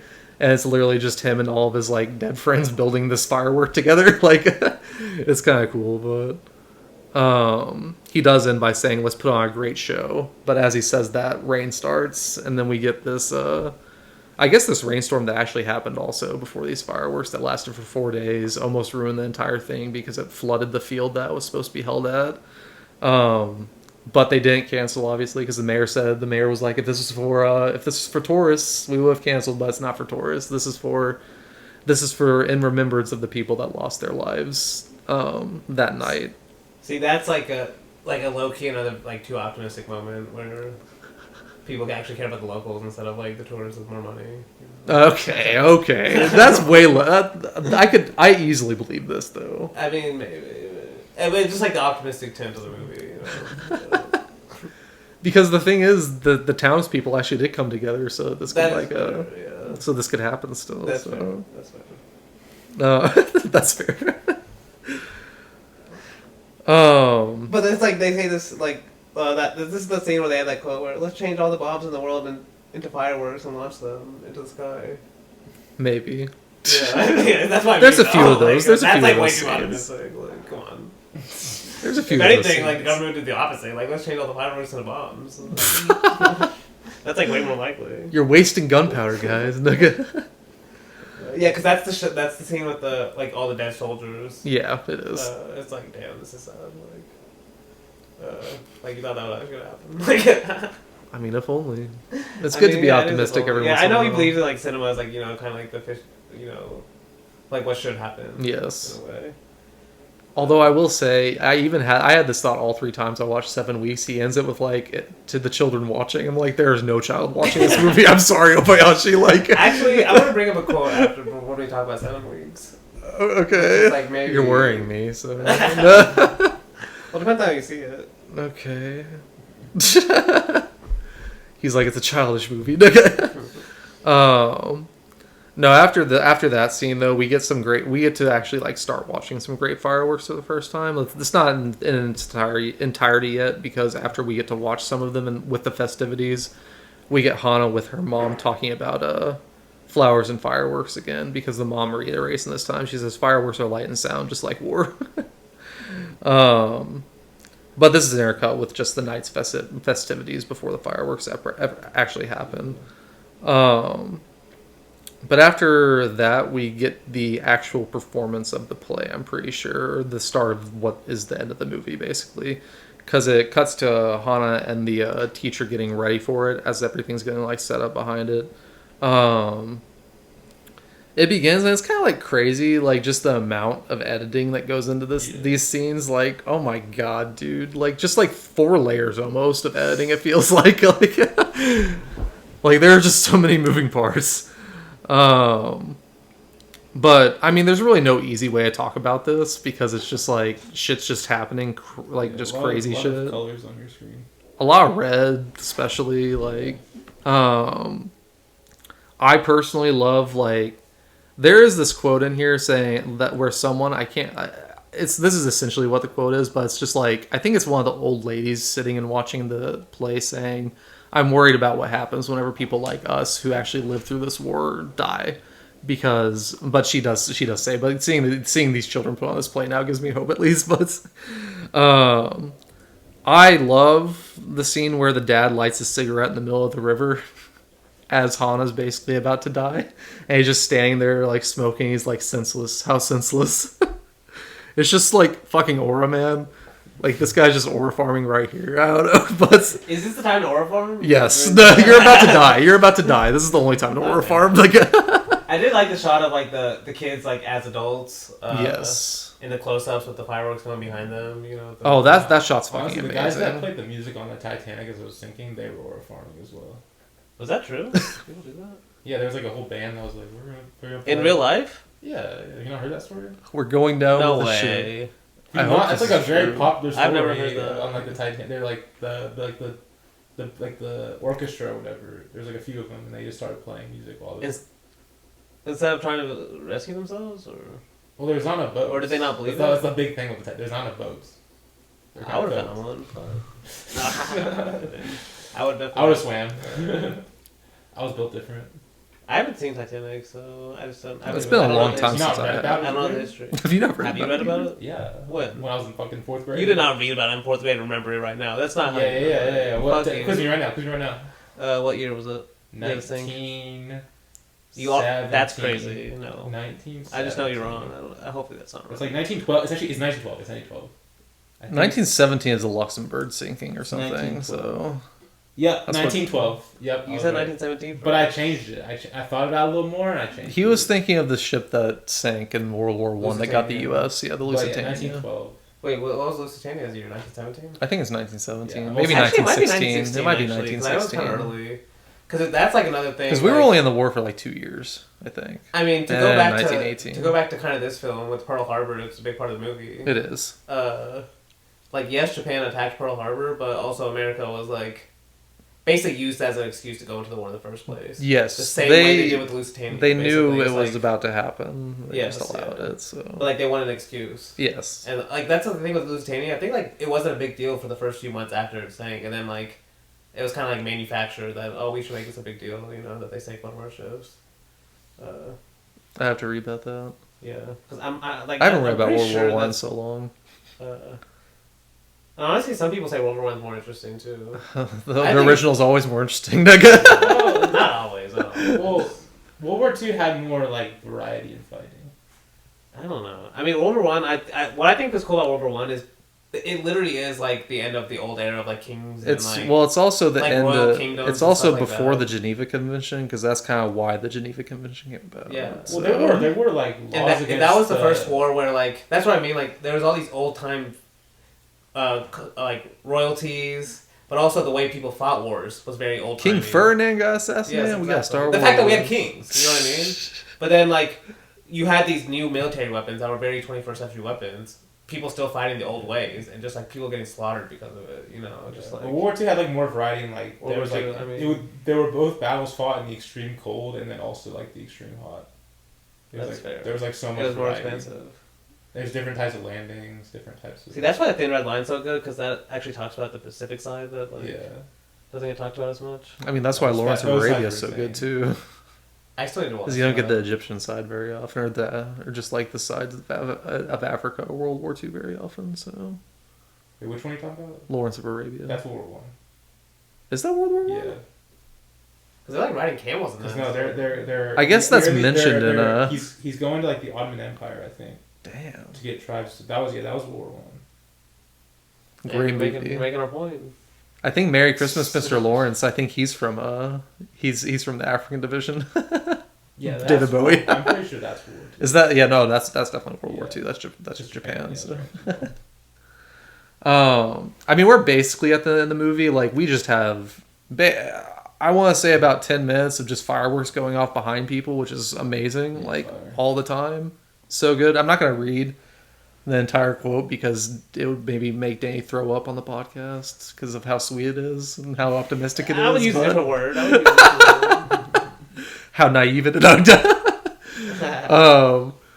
No, I really like the shots of even whenever it's just like kind of the people that we've been seeing in this movie just sitting on the hill with the fireworks going off behind them. Those are really good shots too. I do have in my notes that we do see the actual Phoenix fireworks go off as well. Like, I think that's obviously what we've just been watching. Like, those big shots right there that you just passed, like, those are just all the actual fireworks that happened. Like, he actually just filmed it. But I'm going to point out this really awesome shot because after we're done with kind of like this firework parade, it cuts to Hana with her mom again before she's a bit like as she's basically saying bye. And this mom is just holding a firework in her hand that just explodes. Like, it's so fucking cool. Or, like, obviously it's CGI, but she's literally just, like, holding a firework. It's so good. Like, but now that this is all over, we are just having everyone basically saying goodbye. I think the two reporters, like, exchange cards and say bye or whatever. Hana is praying at her own shrine, which is, like, a great scene. We get one more scene with the reporter and the taxi driver as he's driving her back. They have one last talk by the river, and I think she says the connections between Japan's towns and me, the US, the world, yesterday, today, and tomorrow. I want to think about everything that connects into my life. You have to grow so that your life can grow too. And then they just shake hands and they leave. But the last scene that's in this movie is a cut to December 8th, 2011, as two more fireworks are shot off, and this quote, 2 90-centimeter shells were cast in the sky over Shinano River. The first one was launched in memory of their approximately 1,500 victims of the Nagaoka air raid. The second one was launched in memory of the approximately 2,400 American victims of the attack on Pearl Harbor on December 8th. Nothing like this had ever been done before. And then it's just the credits rolling to what I'm assuming is the actual Nagaoka fireworks that went off. But that is the end of Casting Blossoms to the Sky. Amazing movie. Honestly, talked about it longer than I thought I would. Yeah, you got through a lot of it. them. You went through it pretty coherent. I did. I feel like it was pretty coherent. As you can possibly do. I feel like I went through it more coherent. I might say even more coherent. That's not a diss on the film for me, though. It was for me. I'm kidding. Maybe I'm going to have a different opinion on Hanagatami, like taking notes on next week. Because I was worried going into this week about these two, but taking notes for them was a little bit better. I think so too. This movie kind of has like the documentary, like investigative journalism part that you can like kind of follow. That one. I mean, honestly, I would say like for most movies, I don't agree with this, but if someone listened to this before watching, it might actually help understand what's going on. Like at least the subject matter. Because I remember, the first time I watched this, I had no idea what the fuck was going on. I mean, that's fair. That was me too. But you could say that's part of it as well. Like. Hanagatami, I've watched it twice and I still don't really know. Same. Hanagatami, I just remember the phrase at the beginning of passing flowers in bloom. And I'm like, I'm pretty sure that's what the movie's about. Moonshots. Riding naked on the beach with your boy. Hell yeah, man. You'll see. We're going to go to... It's an incredible scene. It is an incredible scene. He's not lying. He's not lying, so... But we'll go to a quick break and then come back with 7 weeks, so...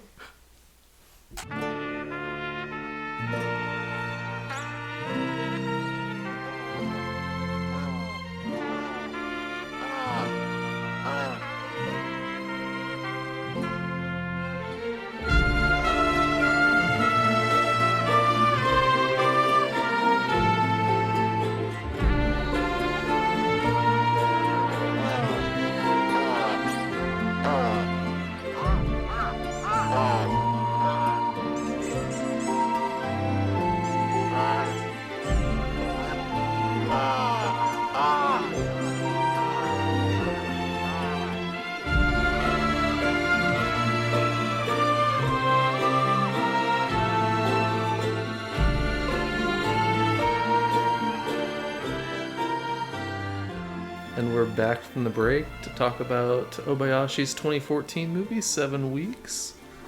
So I very, very, very, very recently first watched 7 Weeks. I watched it this year whenever I was whenever I finalized my decision on who I was going to make, or who I was going to choose, which is obviously Obayashi.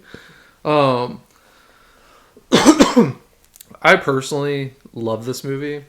It kind of had me right from the very beginning whenever it just has this fucking crazy ass band playing the score over the opening credits. Like, I don't know. It literally kind of had me from the very beginning. I will say... It reminds me of Dreams. No, it reminds me of Dreams heavily. Like, it feels like a straight out Dreams. The forest Dreams. is like in the first Dream, where it's like the foggy forest. Yeah, like the foxes. But also there's, it's like, I think it's the second or third one, where it's the boy who like runs out of the house, and then it's like the tree people. Yes. Like the way it's kind of framed. No, that's exactly how I thought too. What is that one? The Fox's Wedding or something? Oh, the one in... No, the Fox's Wedding is the first one. Is that the first The one? one of the tree people that like are the plants, or like they're like trees or whatever. And Cherry blossoms. or Cherry something. blossoms. Planting the cherry Oh, blossoms. yeah. People, stuff like That one I can see why you get it, because it's almost like the same story because it's the same kid, I think. Yeah. I've been trying to explain that movie to people that haven't seen it. What, Dreams? That'd be fairly easy. Are you sure? It's not that hard. It's just like 6 dreams from the director. I'm trying to explain the dreams like individually. Well, some of them are easier than others. Like the one about the nuclear... Yeah, that one's fair. the one that the bomb has already gone off and they're just panicking, you know. That one's in its... I need to watch that again. Honestly. No, it's a great movie. I watched that this year too. So I might watch Rewatch Dreams it. just because I've been watching Obayashi. It's like you go through all this So explanation of dreams and you're like, okay, so then Martin Scorsese shows up. They're in the painting. Yeah, he just, Well, he's also Van Gogh. Like, it's not just... Martin Scorsese is Van Gogh. Yeah, it's not just like he shows up as him. he's Martin Scorsese. I mean, in obviously the you're movie. supposed to think, like, oh, that's Martin Scorsese a little bit. Like, A little bit. yeah. Yeah, fair. I could easily see someone not recognizing him though. So I feel like they do a good job with his You makeup. literally would just like You're like, who's this guy? just Like, not be paying attention. was Van Gogh this short? Well, If you didn't know Scorsese. No, yeah, but like I said, I guess like I was saying, I did fall in love with it from that point. I will start with some negatives just because I do feel like it does get a little overly talky. There's a lot of words going on, a lot of words. See, that's why I'm like, because you pointed out this opening scene as like it got you into the movie right away. How many words are in this opening scene from the characters? There's some opening scene words No, from it's the a voiceover, yeah. But it's different. It's not dialogue. The people on screen aren't talking. It just, you know... They're too busy playing, It's just a man. long shot. They're just playing their music. It is a gorgeous shot, too. Oh, it's with amazing. the background. But that's why I'm like... But the rest of the movie, a lot of it's not like that. It's like a lot of... I guess the very ending, you could say, kind of merges the two kind of things that are going on. Yes. But most of it's literally, like you're saying, the opposite. Most of it is the talking. Yes, but I like what's going on with the talking, so... Okay. Because I personally really like this story. Like, it is, I would say, like, more pessimistic for Obayashi. I wouldn't say this is, like, a happy movie, really. Even though I feel like the characters are hoping to learn from these experiences. Like, this is a movie that Obayashi made because the government didn't learn from their experiences prior after what happened in 2011. Like he obviously did not get what he was hoping for with casting Blossom to the Sky, so he did make this movie as a little bit more pessimistically, just going like, why can't you guys get it almost? I kind of love how he does it. Like I said, I was going to bring up Person, and the reason I was going to do that, I already said before, is because I do think thematically wise, it does have a lot going on with it. Just like showing how, or trying to show how connected everyone is in everyday life, just like how connected our lives really are. Because at least Obayashi believes in this movie and in Casting Blossom in the Sky, unless people see that connectivity, nothing's going to change, because we're all just going to think that we're the individual, you know? Like, it doesn't affect us, so it doesn't matter. I kind of love how he's doing that, because he's just having this one old man basically stand in for all of Japan. Yeah. And then in a Tokyo Story kind of way, we get like all the other generations basically kind of reacting to his life and kind of what they can learn from their it. Their memories of his life. Yes. Which makes me bring up a certain film. Citizen Kane. Okay. Interesting. Like different people's recollections of this man. Of a man. Obviously that one, there's obviously differences, of course, but still. So, okay, so at the end of the film, after they get more of the memories of this man, do you think their view of him is good or bad? Well, no, that's a different. Yeah, that's what I'm asking. Because that's, to me, that's the main difference with Citizen Kane. It's like, the more they learn about this guy... Yeah. I mean, also with Citizen Kane, it feels like part of that movie is about like how you can never actually find the true guy, even if you keep digging, you know? Yeah.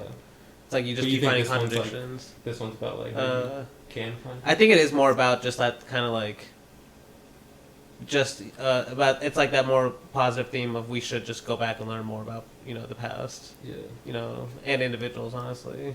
It's like the same thing I was saying about old people, just like how we only think of them as old and not just someone who lived like long lives. Like they never lived. That like, were also young. Like, there's a reason that they say you should listen to me almost. Yes. Okay. See, that's like, to me, like, I mean, I don't know if these movies really examine this part I'm about to say, but like, that's one of the most complicated things just about reality in general. Because yes, that is true to a certain degree, but also you could say old people are the reason like a lot of the countries. No, it's true. You know what I mean? Like, they're the ones voting for Trump the most. Like, no, I think so, there's a very just in our ironic. country. I think there's a very ironic point at the end of this movie where both the older, like the ghosts, basically say to each other, like, "Okay, our wandering's over. We have to leave this to future generations. It's in their hands now." I feel like that's big time what just old people are thinking in general now. So I don't think that's true though. Like, old people won't give up power. Like, like think about it in our country. Like, all of our politicians are old as fuck. that's true. Like, our presidents are getting older than ever. Like, and not only just presidents, just in businesses and everywhere. Like, people are just old as fuck. Like, they don't want to give up power to younger people. They're Like, all the property in this country is owned by old people. That's true. You know? They're all greedy ass bastards. Exactly. Yeah, see, that's what I mean. Like, I wish they were like these old people at the end. Like, it's time to leave on, move on. That's what Obayashi's trying to say. It's like, literally, even Elon Musk and stuff, all they care about is just, like, living as long as fucking possible. Extending their lives. Let's kill him. No, because this movie... I didn't say it. That was Luke. That was Luke. FBI, if you when like the Twitter algorithm is like AI like can just scan through all the transcripts. Benjamin Netanyahu, if you're hearing this, Elon Musk is hiding Hamas militants in Tesla headquarters. Jesus. No. My name is Danny Joshua, by the way. Okay. Like, they're gonna kill you for knowing that. Yeah. No, I mean, I will say that's kind of one of the good points of this movie, in my opinion, too, is, like, it does actually think about death and what it means. Because, I mean, these guys they're like, this old man's obviously not scared to move on, but, like, there's it's a very Buddhist-centric movie, or just, like, Buddhism-centric, I feel like, because, like, even the title 7 Weeks is because of the Buddhist ceremony held whenever, like, someone dies like this, like it's the 7 weeks of mourning. Every 7 week, or yeah, it's like one day a week or one something. Day, one day for 7 weeks. So, that's kind of what this movie is based on. It gives if that's what gives it its structure. Yes, that's what the structure is based on. Yeah. And I personally kind of enjoy their talks on the subject of reincarnation, because I do feel like it's kind of hard for me to understand too, and they're kind of, I feel like, boiling it down in this, but basically for every death you have a new life basically coming back. So what's better? Just a cycle. Or running on karma, like, or what? This or running on karma? I mean, I like this more than Running on Karma, but Running on Karma is a great movie. Don't get me wrong. This is your podcast. So. This is your podcast. Your series. I'm not gonna say. You're the one who actually picked Running on Karma. I did. It's a great movie. Wow. There's what a great. There's no bands walking through proof, beautiful landscapes in Running on Karma. There's no beautiful landscapes. There's no bands walking through beautiful landscapes. There's a fucking naked bodysuit man Andy Battle running through landscapes. You better enjoy that, bitch. I do enjoy that. You can listen to our podcast on it. I love instigating between you two. I think you hated that movie initially when you saw it, right? I did not hate that. What are you talking about? I love that movie. You can check the facts. The first time you saw it? Yeah. Okay. Well, let's check the letterbox. Check it. Letterbox doesn't lie. I mean, not for what me. Do you not think for about me. This movie, though? Yeah, Luke. This movie, I really liked it. Probably not as much as the other late period Obayashi. This one, it's not as like, I kind of just like enjoy maybe the more. This one's not as outlandish as those two, or the other two we're gonna do, and Live Cinema, I guess, too. Like, it's not. No, they're more like more low key. Yeah. Which, I mean, I guess it's like can be a positive in some ways, but I think I do prefer how more kind of like off the wall the others are. But this one's still really good. Yeah, I really like I kind of like the structure of it. Obviously, the memories is cool. Yeah, the conversational aspects, I can see why it could bother people. I didn't mind it though. But yeah. Damn, I didn't mind it. That's a glowing review. That's not. If I said that exact same words, you'd be like, "Oh, Danny hates it." I'm not talking about the whole movie in terms of that. You said I don't mind it in terms of that kind of vibe. The only things with the talking is I feel like there are better scenes sometimes than others. That's the only reason. Whenever it's just talkative, like there are It's some so better much scenes. talking. So It's insane. it's good talking. Though. Also, it's not really okay. There's one girl that's like, I think she's the youngest daughter or the granddaughter. The great granddaughter. Yeah. Like her smile throughout the movies is so annoying to me. Oh Like, my she's god! smiling no matter what. I'm like, oh my gosh, like what are you so Also, awesome? I can confirm Blake did give Running on Karma 5 stars on first watch. Got it. But like okay, I guess to give my thoughts, like it was more curious. Like I've already said, I didn't really love watching this movie. Like I just thought it was unpleasant. Like Casting and Blossoms, I wouldn't say is unpleasant to me.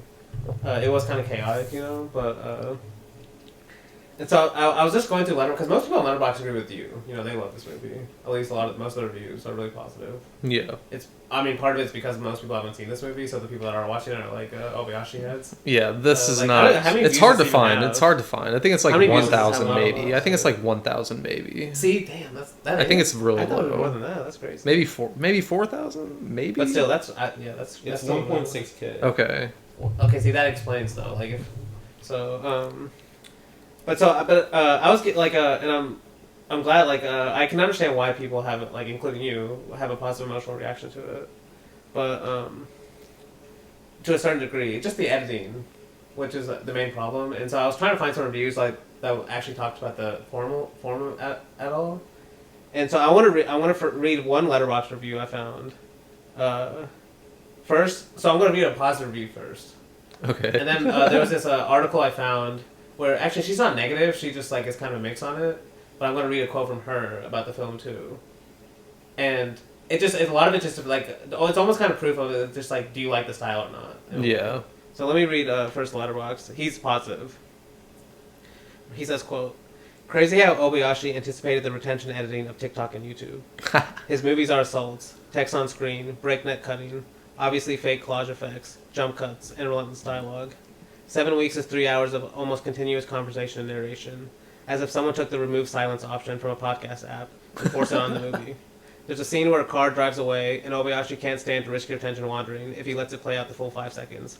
So he jump cuts to a quarter way down the driveway, halfway down the driveway, then pulling onto the main road. Given the blitzkrieg of proto-TikTok effects, I was not expecting, even 2 hours in, to be as emotionally wrecked by the climax as I was. God, it's moving. The incredible score does a lot of work." Unquote. So that's a positive review, And then this is from the website Alliance of Women Film Journalists named Diane. I read this one too. Oh, you So, did? yeah. Okay. Damn, you're not going to mention it. Okay. Where she says, quote, "But overall, rather than letting the gems embedded here linger and resonate, Obayashi is reluctant to pause for contemplation, seldom lingering on a shot for more than a few seconds before his forward rush to another image. He seems averse to leaving a shot on the screen for consideration. His exhausting style off-putting for anyone preferring time to savor ideas, characters, or the poetry that punctuates quieter moments. Through 16 chapters in just shy of 3 hours, the film does display arresting art direction with beautiful scenes of nature contrasting with darker, more intimate interiors. But the camera too often zooms in or out, moves and reframed, relying on close-ups and reaction shots. Adding another element, interspersed are the 14 musicians playing various instruments walking horizontally across the frame, or playing in the background of select scenes. A lovely consideration of life and death. I wish it were more accessible." Unquote. And they're almost saying like the exact same thing, but like one of them is like, "I actually like this," and one of them was like, No, yeah. I wish there was more time." Like basically what I was saying. She even uses the word linger, which is like I got that from Kiarostami, but she even uses that same like idea of lingering on an image versus just. And like this is why I feel like when we do the montage series and all, like this is like cinema, Yeah. This idea of like how much you linger on an image versus cutting, and like so much stems from that decision. And that's why I'm saying like I don't hate Obayashi. It actually makes me think about this stuff a lot. No, you know? yeah. Because it's not like I'm saying it's like he just like there's nothing there. There's obviously a lot there. Just like why doesn't it like flow with me? I guess you could say. It's like musicians in a certain way, or like artists, like almost like music. So whenever I said that children aren't watching this movie, that's why you were going to bring it up, is because it's made for the TikTok generation. Yes, that's what I said. Yeah. I have to say that. Yeah. Maybe they would like it. I mean, hey, I don't know. I just feel like, okay, if a young person watched this, they would have to be interested in what's going on, I guess, to actually pay attention. Yeah, even that's for this what. amount of But time. he was just talking about the editing style. No, like, yes, you know, yes. and just like how rapid it is, and like that's just like everything I'm anti. I guess. Like, Except whenever it's Michael Bay for some reason. But see, honestly, it's like it's why I love it in a way because he's not trying to like his is all surface. He's all surface. You know, he's not trying to make it super deep, and when he does, it's like it fails. Maybe Ambulance, you could say, is like one of his more like. Ambulance is good. But even then, that movie is great because it's just a fun like. It's an amazing action movie, especially in today's era where it's like we don't get anything even close to that.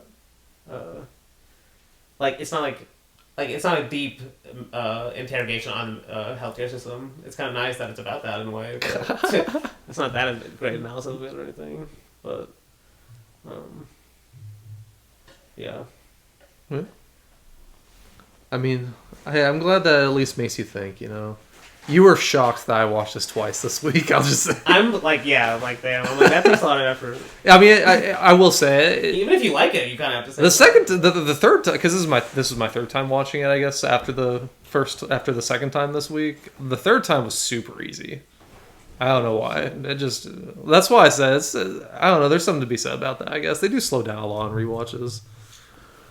Maybe someday in the far future. Whenever you forget the distaste that you had in your mouth after watching this. Maybe I'll show you just like the beginning scene again of just the band playing. You're like, oh, I do need to watch this again. Did Joe Hasashi do this score too? Let me look. I know he did Casting Blossoms. He did Casting Blossoms. I'm honestly not sure if he did this one. It would. I think It Luke honestly actually sounds said like on, it. Maybe our 2024 recap pod that that was his best score. Casting Joe Blossoms. It's definitely like in contention. I wouldn't know. I'm not an expert. Composer was Kosuke Yamashita. I mean, the boy in the hair might be up there. Kosuke Yamashita was also a composer on Casting Blossoms and Hanagatami and Labyrinth of Cinema.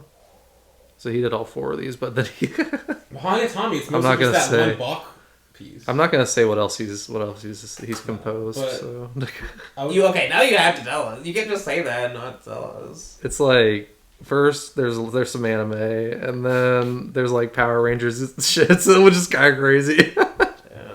No, but While they had in terms this of Joe before Hashashi's going. scores, the boy in the hair is also in contention for me.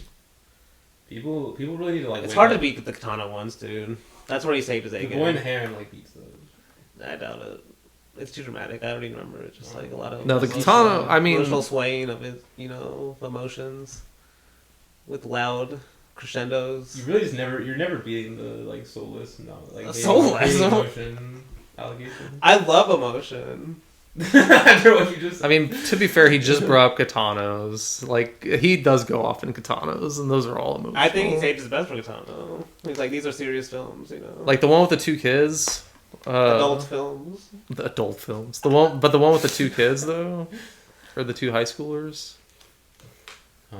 Which one was that? I can't remember what the title Aren't you was. Katana head? Like, should you know? Kids Return? Yeah, Kids Return. I'm also high. Shouldn't you Oh, know? That was like your I favorite love Katana. I'm that. also high as fuck. No, I'm just You're like, you have to be... peek behind the curtain. No, I'm just no, Kids Return. that's probably his best score to me still, honestly.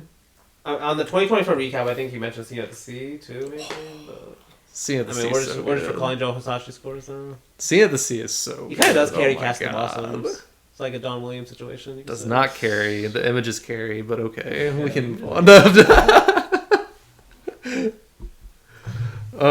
I mean, we can go ahead and get into 7 weeks because it's getting a little late, and this is a long ass movie. So, it does start with kind of a lot of quotes over the beginning, I guess, because it does, like, even before we get to the band, he does make it known who this was made for. It's the 20th anniversary of Starry Hometown Ashibetsu Film School, and the film was made for the founder of that school, Hyoji Suzuki, and the local supporters of that. But then he actually has this kind of a history of Ashibetsu, the place that they filmed at. He said it's just this, like, I think, title scroll that says Ashibetsu was one of Hokkaido's biggest coal mining towns. The town borders a forest and once had 70,000, maybe 80,000 residents. I can't remember which one it was. Now it's a quiet town of 16,000.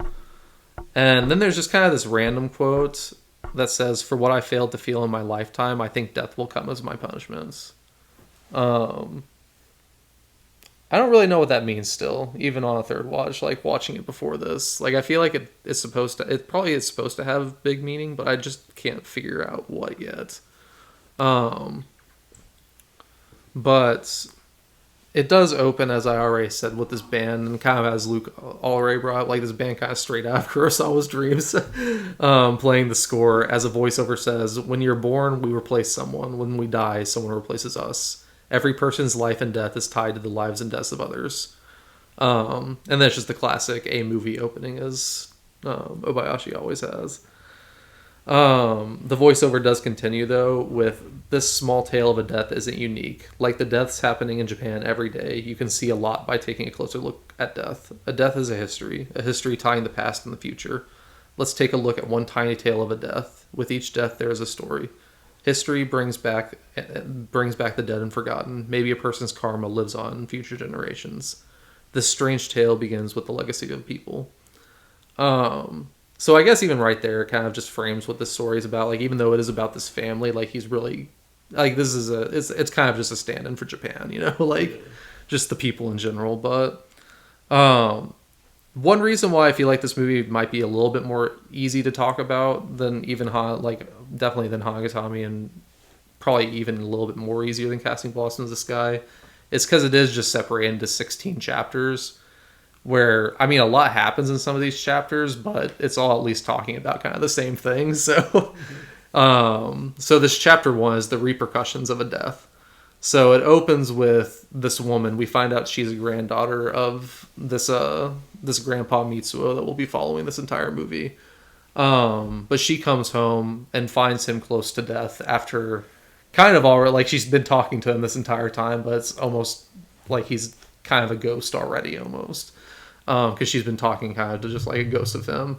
I love the scene of her opening up the doors to see him painting with just the snow falling all around him outside, before she sees him just like actually where he is, just passed out on the furniture with like his hand bloody, with a Chuya Nakahara poem book laying beside him, opened up to the poem On a Summer Day, and the poem is "The blue sky is still at midday in summer."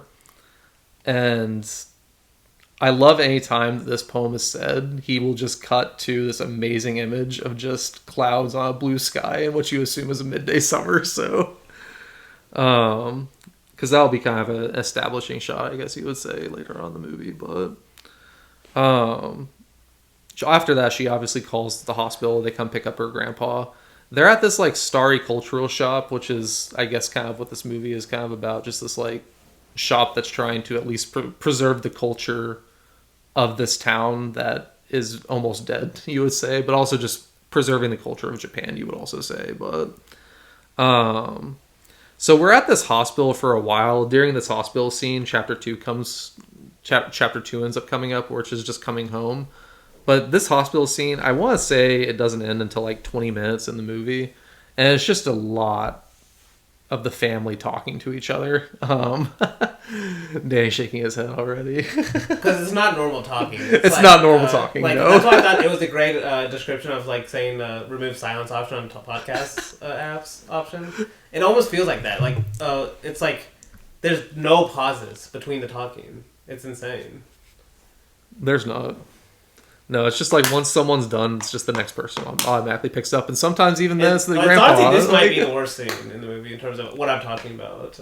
It might be, because like also like this might be another Bresson quote where it's like the way the camera is like roaming all across, like the way it's moving. It reminded me of the Bresson quote where he's like X sweeps his camera like a broom. So wait, what do you think about like when Wes Anderson does it though? Sweeps his camera like a broom? No, more like the. But it's not this constant though. Plus, there's way more wide shots when he does it. Okay. There's also way more breath in between his talking. I feel, at least in his later movies, I feel like he kind of mixes the two up. Yes. Okay, this one is like constant. It's like this whole movie is talking. It is. Except for a short burst when there's not. It's kind of an essay film still, so. Yes. Yeah. Yeah. But it is more a lot of talking between the actual characters too, like more narratively. I mean, in a way, the narrative is finding out about this guy's past, I guess. Yeah, just like it's just history. Like the narrative is still just history, kind of. Alright. But yeah, like I already said, just a shit ton of talking in this opening point. Like, I know we're introduced to all my the favorite family parts in the members. scene are at least the cuts to the grandpa just like randomly Giving talks, these like motivational quotes. Like it's so good. Like I don't even know if they're motivational. Some of them are just like some of them are just like I'm about to die, basically. But there's one I like where he says like your body can live while the mind is dead. yes, that's a great one. He also says we die little by little every day. To live is to be killed ever so gradually. Yeah. Some like me have died long ago. Yeah. Which, I mean, that's also, I guess that's part of the actual movie too, but yeah, we're introduced to like, I think this great aunt of these kids, at least, like she's the sister of this the old man that's dying. We're introduced to the youngest or the oldest, I think, grandson. I think just the eldest of the grandsons in general, and his daughter, which is the one that you hate, whose smile annoys you, I think. Why do you keep using the word hate? Because you said her smile annoys you, and I'm just like, damn. Annoy is different. Annoy, I feel like, is way less. I think she's sweet, so. Like, she seems so clueless. Yeah. Hopeful. She's showing too much Good, happiness. exactly. We're introduced to the youngest grandson as well. I think whenever the youngest grandson is introduced, they start talking about the nuclear power plants a lot. I'm not sure if that's just him just saying this is kind of what the people of this generation are literally talking about right now too, because like Obayashi's obviously really mad that the government is not trying to find different sources of energy, as is said later on by a couple of I think two of the older grandsons, like in the field at the very end. But anyway, though, the big arrival though in this scene would probably be what we don't know yet is a ghost, but what is basically a ghost of this man's past loves. And this is kind of where the reincarnation stuff plays into, because like this is the stand-in for basically two women that this man has known throughout his life that both died at 18. Like, and they're kind of both his muses, you would say, because he is an artist as well. But yeah, we're introduced to her in this scene as well. She does kind of like, I think she scolds the granddaughter for basically taking him out of his house because that's where he always wanted to die, and she took him to a hospital, and that's. I mean, it's not something that's like brought up that much, but it does have it is talked about at least a little bit later on. But the thing that this scene will end with, though, like this hospital scene in general, it ends with just a shot of like this dawn sky outside as the voiceover says Mitsuo died peacefully at the age of 92. And after this chapter 2 basically ends, we get the band playing for the first time in the movie as they're walking across just these gorgeous ass backgrounds. Like, yeah. I know that this is probably like, I think Danny said his favorite parts of the movie, just these just like moments where you're allowed to just like, but I think like this is kind of like where you're allowed to think, I would say. Like, you're not allowed to think in the actual chapters themselves, but whenever he gets to this moment, these are long scenes where you're just allowed to think about what you just listened to for the last 20 minutes almost, but they're not that long. These scenes of them playing are pretty long usually. They're probably like a minute. If you pause the movie to look at the images, you just like start pausing. Maybe I just gotta like I do a podcast, but the opposite. I just gotta listen to watch this movie half speed instead of 2.5. So after we have the band playing for the first time in the movie proper, it cuts back to them declaring the grandpa dead at 2:46, which if anytime you see a clock in this movie, it's always stopped at 2:46, because this is, at the end of the day, this grandpa's story, or this old man's story. And he, as we find out later, his loves have all died at literally 2:46, and so that's whenever, or like his first love died at 2:46, so that's whenever his, or at least he says, I think later on, that's whenever his time also stopped, was then. But so dramatic. So dramatic. At the same time as my love. So then we get our pretty like Stan Brackett shot of just like this doctor hanging himself though, like okay. The first scene, like like anticipation of the night. Yeah. That's what's happening? The doctor hangs himself? No, not this doctor, but it's another doctor that is introduced later on in this movie. They're talking about him in this scene, which I don't know why, but it's something that I picked up on literally my third watch of who was actually hanging this I picture. do remember the shot, but I was like, I have no idea what's going on with this. I have no idea what's going on. So we get chapter 3 now. Moira's out awake. The family members are now back at the home, and they're kind of just talking about the grandpa still. They're just reminiscing about him. There is, anytime you're in the house, I do like what that one review said about just the dichotomy between the outside shots and the inside shots. But even in the inside shots, the green screen's kind of going off, like, because he's using just all this actual like footage behind the house, like where the green screen is, of kind of like he's just obviously imitating what they'd be looking at, but he is using like real shots for that a lot of the time. It's pretty awesome. But a lot of the reminiscing in this has to do with coffee too, which is I just personally love coffee, so anytime that's brought up, I love it. It actually reminded me of a quote in a different movie where coffee's brought up. That's Joe on guitar. Yeah. Oh, really? Where he has a similar like life is about good coffee or something. It said all a band needs is a smoke and a cup of coffee. Yeah. And this guy says life is as delicious as good coffee. So it's Honestly, that similar when vibes. you said coffee though in a movie, I first thought of 2 or 3 things. Oh damn, that's an all timer. And you said John Guitar, I was like, oh yeah. But I guess comedic. That's more like a they're genre. comparing life, like how good life is with the coffee, basically. Yeah. No. Yeah. I will say this one does make me think about it, just because they talk about the bitterness of coffee a lot in this movie too, because he is also, I feel like, saying that too, like it's delicious, but that's including the bitterness that you have to face in life too. So I don't know. It's a deep quote, man. It's a deep quote. Because I hate when people add just like sugar and stuff to coffee. Wait, really? Yeah, it's like fake coffee. It takes away a lot of the flavor of the actual coffee. The flavor and also just like the intention, in my opinion. I don't think I've ever. Because like it's like adding a sugar crash element to like coffee, which is supposed to be like energy, you know. I don't think I've ever had like a cup of coffee. Not even sugar. Like not coffee. You've never Well, drank okay, coffee. Iced coffee? Like I don't think I've ever had like a coffee. That is crazy, my dude. Honestly, Now I think about it, I don't wake up. There's not a day of the week that I don't have a coffee. I think I maybe like tasted like a latte once. You'll get Like, there. that's You'll it. get there. Will you? Maybe. I mean, don't we like live in like one of the best like coffee? You drink energy drinks at all? No. Alright, maybe not. Like we do live in. Like, Well, you drink soda a lot though. Yeah.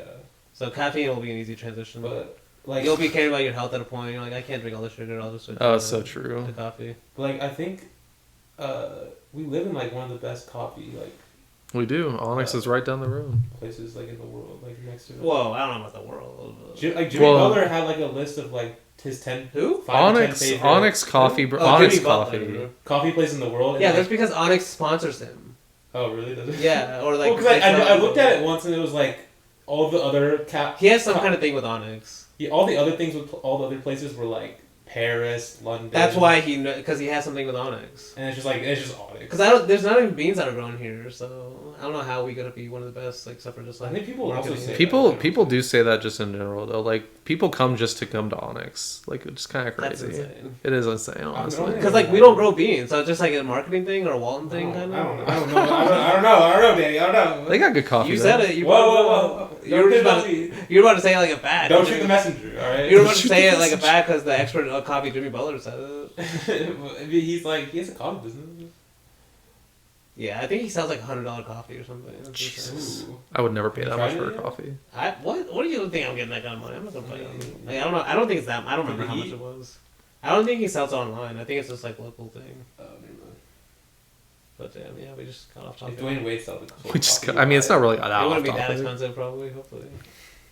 It's not really that off topic though. We're talking about coffee, so this movie deals with coffee a lot, man. Yeah, there's a lot of coffee. A lot of coffee. During this scene, there's a lot of just like cutting with the grandpa included every once in a while, because they're kind of just still reminiscing and just about like I think they're eating like Gaton together. Then they're talking about Sapporo ramen, and they're talking about how basically these things were iterations of the actual of actual ramen and actual whatever Gaoton's based off of. These are just iterations of them that they made to them after the war. And the grandpa does cut in and say, we gave up our culture when we lost the war. In the name of progress, we copied other cultures. So, I mean, that's all. There's a lot on this movie's mind, obviously, too, which is why I say I think rewatching really helps slow it down. Just because whenever you slow it down, it's like, you could, I don't know, there's a lot to think about, so. But, so, next we just have this, I have in my notes, we have a second great cutaway to just clouds in the midday sky again, because I think they're talking about the Chuki Nakahara poem again. I just love any shot that has to do with that. But then we also have, at the very end of chapter 3, these amazing shots of, I think her name's Nobuko, one of the grandpa's lovers, just standing underneath this really starry sky as all these shooting stars are going off behind her. Obviously it's green screen, but it's gorgeous still. After that though, we have. Reminds me of I think Lonely. No. It's the girl who left her time. That starry sky in the background. Oh yeah. Which this is a quote later on in this movie. Apparently, Ashibetsu, they say that's the place where the stars fall. So apparently, they're known for that. So, but now we're at chapter 4, the crematorium. The family is at the funeral home, and this is basically just another scene kind of reminiscent to the hospital scene where it's just the grandkids and great grandkids just talking amongst each other about the grandfather. I do personally love the oldest grandson asking the priest if he practices out of belief or habit, and the priest responds, "I practice because it's my job," and he's like, "Oh, of course you'd say that." We do in this scene also get the arrival of the last grandson who wasn't there for that whenever he actually died. He was the only one that didn't show up, and his wife, his brother starts getting a lot of shit for showing up late, but they start arguing at the funeral, which I honestly kind of just like that, because that happens just in real life, just in general. Whenever someone dies, anytime someone dies, the family just argues over how to split up their possessions, basically. So especially if they don't have a will. But after the arguing, though, we do have the great aunt basically having this vision of the grandpa coming back to life. She drops her wallet while everyone's talking, and the grandpa basically is just talking to her as she's picking it up. And I love this scene because we have outside the window, he's playing around with the green screen again. Because whenever she's talking to him, we just have scenes of their past together. I think 1940 something also. Yeah. Whenever he was about to go off to war, but that will end though chapter 4, and chapter 5 starts with the morning after. This one I don't have a lot of notes on, honestly, just because it's the Red Sox. The what? The Red Sox. The Red Sox. His Red Sox. His Red Sox. They're really bright. I don't remember this. I don't remember this shot at all. Red lampshade too in the back. They're just really bright. Whenever he's talking to this other guy. Yeah. Especially because the rest of the scene is very the colors are kind of more washed out. Okay. So you get these very bright things of red. I like that. I have to watch it again. I did not notice that this time. You have to watch it again after you watch it twice this week. Exactly. I didn't pick up on that color though. No, I think basically all that happens in this is they're just deciding that they're just talking about the dinner that they're going to have to celebrate the grandpa's life the next week, because they're continuing the tradition on or this Buddhist ceremony. But chapter 6 is Tale of a Hometown, and this is mostly just the great granddaughter kind of riding around and looking at the town for a while, which I personally love, because she first goes to the old coal mines, which those are. The way he shoots those, I really enjoy.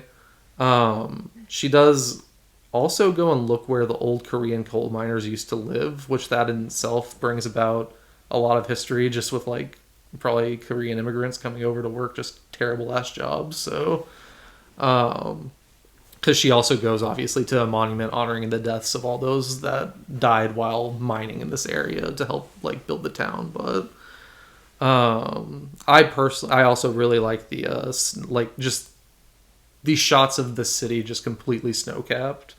Like I'm pretty sure it's probably green screen, but it still looks amazing. So that's the other thing with Obayashi is like a lot of times you're like, I'm not sure if this is green screen, but if it isn't, like goddamn, and if it is, goddamn, because it looks amazing. So, um, and as she continues riding around, we do get the band start to play again, and as they just walk behind some more amazing landscapes. And I think that we get like the first shot of them is with a moon in this one as well, which is also just fucking amazing. So, as she rides around, she does find the oldest granddaughter smoking and sits down next to her, and then they just start smoking for a little bit, which I also personally love. But they do talk in this scene about the grandpa and the connectedness of the countryside. They also talk about just cigarettes and what the grandpa used to say about them, because a lot of this movie is... I'm boiling it down a lot because I'm talking mostly about what's happening in the present, but there's a lot of just cutting back to the grandpa whenever he's still alive, just like giving this, or just like having discussions about random topics with the younger versions of these characters, just like completely other characters that are barely in the movie, you know, like just like other doctors and stuff, or just other patients. But because I say that because the grandpa does read another one of the Chuya Nakahara poems, which I do have the full thing written down, I think later, whenever we actually get to a scene where it's more pertinent. It's like talking about like war and shit. But this poem that he's reading is what convinces him to give up smoking, essentially. And then we just I have in my notes that we have this amazing shot right before chapter 7 starts of them walking and talking together about the coal business and the coal trains and stuff. And then we just see this coal train start coming, and it's coming out of this tunnel, and it slowly dissolves, and we just see the two girls start walking into the tunnel it came out of. I love that shot. Yeah. Chapter 7 is Companions, though, and they do talk about Basho at the very beginning of this, which that's another Takahata connection, just in general. My Neighbors the Yamadas, because Basho was one of the haiku artists that he used a lot in that. So, I don't really know why they talked about Basho that much. I think it's because that's kind of what she's named after, because her name, the youngest one in this movie, her name means like a double-edged flower. And the only reason her dad named her that was despite the grandpa. But this scene I kind of just love this chapter in general, because it's mostly just them walking through this forest and talking together. It's just a lot of beautiful scenery that I really love. It's like really green. It's very, very, very green. And they're walking through like flower fields too, I'm pretty sure too. Yeah. It's really awesome. It is intercut with memories that this youngest granddaughter has of her time helping out with like these excavation missions to help find the remains of dead Korean miners in this town. I guess just to maybe just to help the family members that obviously lost them, but because we do have this kind of it's kind of a great moment of this Korean mom just singing this song about her son that she had lost, because she's like holding a picture and she's singing this song of mourning while all the volunteer workers are working. And I do have in my notes that we have a great shot of them two just sitting in this field of like dandelions, talking about their relationship to their grandpa. But before we just get more great shots of Ashibetsu in general. But after we get those great shots, Chapter 8 comes about, and it's titled The Family Secret. And this is where we get, I think, more of just a little bit more of the grandpa's backstory. Because I think Nobuhiko asks the granddaughter when grandpa closed the clinic. And she said it was like whenever he was 84, but explained that he wanted to keep the cultural shop open to preserve the town's culture. Yeah. And then we kind of just get this tour around the shop that I'm assuming is maybe actually in this town, but I don't know, because it's just a lot of cool ass shit that we get to look at. But during the scene, we also, since it is part of the clinic too, she does find Chuya's book of poems that the grandpa always loved to read. and she tells the story of the first coffee that she had with him. That's why I said coffee is obviously a big part of this, because this connecting thing between this guy's life is like coffee, but but after this scene, it's the seventh day of mourning that begins, and there's just a great shot of everyone in town for in the town out for the service as chapter 9 starts, which chapter 9 is the mourner soliloquies. Great chapter title, honestly. I like that one, but he basically says, the ghost of the grandpa basically says, this reception turned into a drunken wedding reception. And it's just a bunch of these old men just kind of like talking about World War II. And the family's obviously listening along because they're talking about this stuff. They're talking about this guy named Ono, who the family doesn't really know that much about, who plays a harmonica. And then they're talking about just like how the grandpa and him were friends. And then the family just also starts talking about war. And I feel like this is a big time just like old head thing where these guys are just like talking about like, oh, kids these days don't know anything that's happening. Because they're basically just like, oh, these kids don't know anything that happened in World War II. They don't even know we fought the Americans. I'm just like, damn, okay. That'd be crazy. But this one's actually more believable to not realize, because I didn't even know that the war went on with the Russians until like a week after the war actually was over, because that's kind of crazy. Because the entire point of this movie basically is everything that happened in this grandpa's life in 1945 didn't need to happen because the war was literally over. Like, it's just continued aggression and stuff like that, and just like no one basically believing that the war is over. I don't know, like. I didn't get that part of it, honestly. Yeah, that makes sense. Because I think the dates that they go through basically is August 15th and 16th. Those are the big dates, and that's a week after the war actually ended, with the Americans at least. But yeah, this is a scene kind of just straight out casting blossoms to the sky, honestly, in my opinion, where they're just kind of just giving a history lesson almost on the war, but because they also. This is where, like, kind of, I personally love to talk about drawing lines and stuff that happens at this point, because they're talking about how Hokkaido was almost split up between the Russians and the Americans and what side they'd land on. And they're just talking about how in war, like, lines are drawn. Like, people love drawing lines. And then it cuts to the grandpa and this Ono guy who we haven't really seen before playing his harmonica. And the grandpa just says, do we fight because we draw lines? Do we draw lines because we fought? And then he turns to Ono and says, hey, I know you draw lines too. And that guy just says, I'm an artist, I have to draw lines. But the grandpa does respond with something like, honestly, pretty, I don't know, I feel like this is something artists would actually, like an artist has probably said before. But he says, but the world is three-dimensional, flowers, humans, everything. Lines can't express existence. It's rude to render the three-dimensional that way. What do you think humans are made of, Ono? He says, what do you think? And then he responds, souls, spirits, they have a shape. If I depict the world, I'd use blood. Blood is the vital sign of life. No line can express it.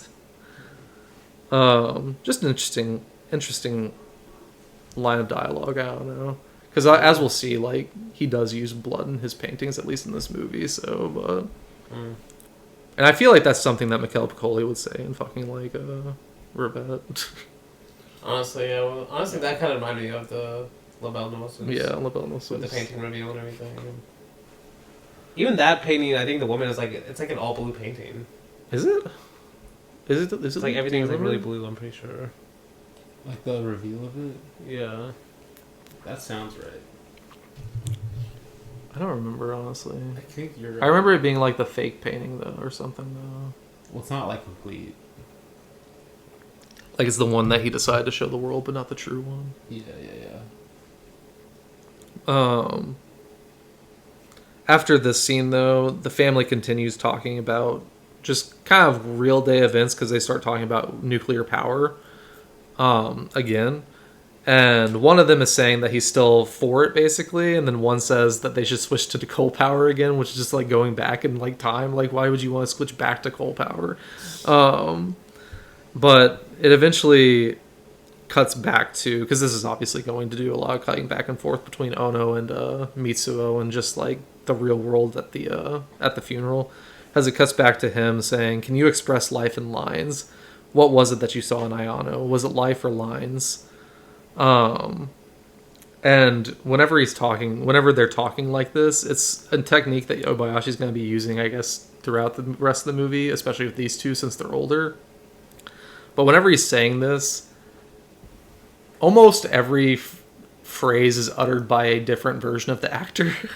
Like it's sometimes the old version talking to the old version. It's sometimes the old version talking to a young version. It's sometimes young to young. It's sometimes young to old. Like I don't know. He's just doing shit, man. I kind of like it, but he does continue by saying, "So you're saying Ayano was lines and love is flat? Then your love was an illusion. You're disregarding her soul." And then Ono says, "Are you saying that love is to bleed, Mitsuo?" And he says, "Yes, it's about bleeding together, Ono." And then it's kind of just like cut back to the actual funeral again, where I think Nobuko is listening to one of the old lady's stories about how she even came to Ashabetsu before. And it's because Sapporo was actually there were rumors that Sapporo was about to be bombed with a nuclear bomb instead of what actually happened. So that's it. I don't know why that was included in here. I guess it's just like lives can literally change on a dime just based off of rumor too. But at the end of this though, we have chapter 10 starring It's the Summer Song. And this is, I think, basically just a flashback scene of the grandpa helping give birth, or helping this other girl, helping this mom give birth to her daughter. And I think the daughter is also going to be at the funeral scene or whatever. But as the mother's dying, she repeats this poem that we've been hearing this entire time. The blue sky is still at midday in summer, and then it cuts to a shot of the clouds and the blue sky.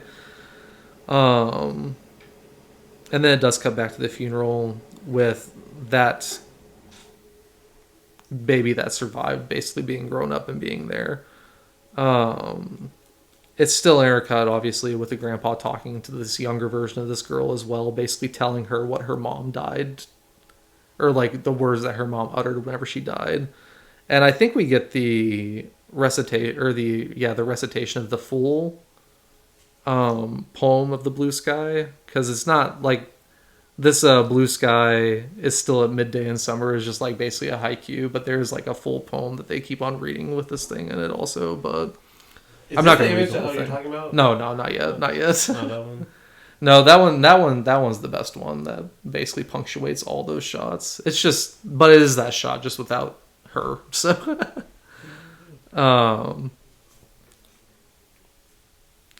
but yeah, basically at the end of this, after he gives all this discussion, I think Nobuko is like leaving on a train, and we see the grandpa also talking through the train as well. Like, I don't know, that's a crazy depth of field shot that I really like. But chapter 11 starts as she's getting on the train with Wanderers is the chapter title. And we get this like great green screen shot of this big tree outside this grandpa's window as he's talking. And then I think this is the tree that this grandpa is basically going to be under in a lot of other parts in this movie. But the family themselves is talking inside the house, still reminiscing just about the grandpa, and the great aunt starts talking about his history with the grandkids in accordance with the house that they actually have, and just their memories that go along with that. Because we get more memories of her and the grandpa whenever they were young in this scene. I think we get like maybe the memory of her taking a picture of him, which is the picture that we see at the funeral. I don't know. It's a really, really well shot scene. We do also get the first shot of the painting, even though it is fully covered in this chapter as well, because whenever Nobuko walks up to the attic, she just sits there looking at this covered up painting, and her and the granddaughter basically talk about it because it's the painting that the grandpa drew of her whenever she was 18. But after that talk, chapter 12 starts with leaving home. And this is basically just a story, another almost entirely flashback scene of one of the grandsons, I think his name's Akito, running away from home to find his mom. Because I haven't really mentioned, but the reason there are no sons and daughters in this movie is because all of them are dead. This grandpa literally only has his grandkids and great grandkid, and then his sister that's still alive. Everyone else is dead. But isn't that also in Tokyo? Oh wait, actually no, they're the parents. Yeah, I think they're the parents in Tokyo Story, but that's one reason why I feel like it heavily relates to Tokyo Story is just these family dynamics in general. But in his letter that he leaves for his grandpa, he's just saying he's going to find his mom. And essentially the scene is just here to show, I guess, how that this woman was actually in their lives at some point. I guess is an establishing that she herself is not a ghost or a figment of this grandpa's imagination. She actually was real. It's like maybe bringing about the reincarnation aspect a little bit too also. But we do have scenes, I'm pretty sure, just continuing of Nobuko leaving. So this is still in the flashback, and this is, I think, the last scene that we're going to get of the silhouette with the hangman, because this doctor that works at the clinic that she's working at with the main grandpa offers her a ride home, and basically it's basically implied that he's telling her that he loves her and he kills himself after she says no. Because that's this guy that's hanging up there, that's hanging in this thing. Because he says in this, he's like, "You're not yourself. You live in someone else's memories. Someone who is dead. You should see a psychiatrist." Because, I mean, that's also just more of the reincarnation stuff. Because she is the reincarnated Ayano, who we're gonna figure out about later in this movie. But she does get a one-way ticket though, and just leaves her hometown. And on the train, they recite the poem of the midday summer again. And I'm pretty sure we see the grandpa also in the background through the train window, just watching her leave. And then we get the band playing again. They start walking across more beautiful backgrounds to the score. And as the band kind of stops playing, it just says, "Let me tell you the story of my past." And then it's chapter 13, summer 1945.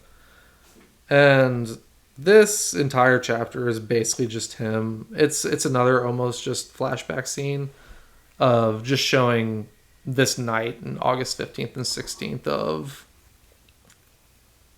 it's showing that night, but also just kind of talking about him and Ono and then Ayano as well. Just like all three of their relationships together, and kind of like what makes it, like at least trying to get the audience to see like why his time stopped in 246 almost. But well, it's definitely like there's a sharp kind of transition from more muted colors to like this kind of being like very colorful. It definitely is very noticeable. Because the grandpa, I'm pretty sure, it is because the grandpa, I'm pretty sure, is sitting in front of that green screen that's just the green field behind him almost the entire time. That pops so much. It does. Because this is also where he's just playing around in general with like just the backdrops and just how many characters he's gonna have on screen at one time. Because I'm pretty sure like this Ono guy, as well, this grandpa is just like talking directly to the camera. This Ono guy who plays the harmonica and paints is also appearing, but there's always like two of him. One of them is playing a harmonica on one side, and then one of them's just got like this like clipboard where he's like got his art in the other hand. And I do think this is where the first time this quote happens, where someone asks, "Are you a painter?" And he says, "Paint, I just draw simple anatomical sketches. That's not art. I merely copy and render the human body into lines." We get the story of, like I said, kind of how they met. It was they met in a literature club. We get another quote of them sitting on these benches that's also like around just like this very, very green fucking grass, where one of them says, "Truth in Western literature is gauged by religion, but the Japanese don't have a god. We long for individualism, but we're bound by family." Yeah. And then he just says, "Now Japan is at war with the West." So they talk. There's just a lot more talking between these three as they're just like walking around this. I'm assuming a green screen background again, but they're just talking about how like dying for your country is an art for some of them.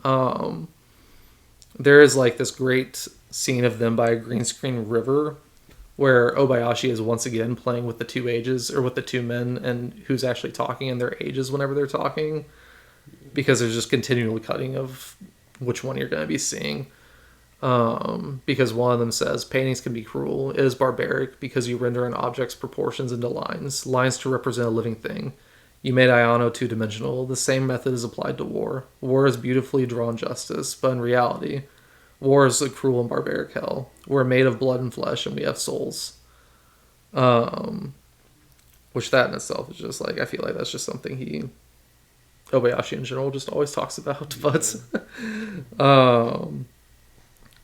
so after this, the grandpa also tells the story of him and Ayano going to this city that was about to be attacked by the Russians to help get Ono back, because as I've already kind of said, the war is actually like been over. Like there was a ceasefire called, and so these deaths that we're about to be told happened like didn't even like need to happen almost.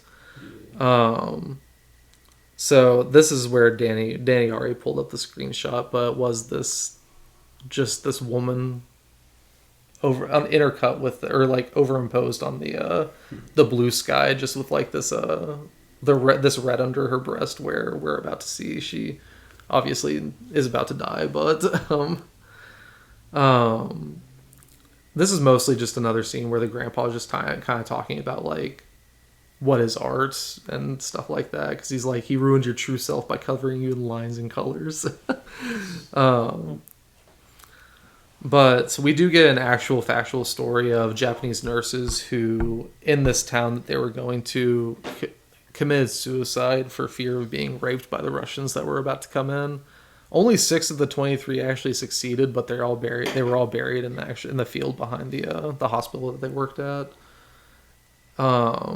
Kind of crazy, just decides to include that in, but I mean it's kind of relevant because it is like, I mean it's basically about to be what happens to her in this movie, because shortly after we get this story, it's this crazy almost dream sequence, you would say. Like it almost feels like a dream sequence because the green screen's kind of like going off because like he faints or whatever because a bomb hits after someone comes in or whatever. Because we do see like someone come in, he falls down, and then like her shirt gets ripped off, and you just see that like crazy green screen of her torso just like being on fire. But whenever he wakes up,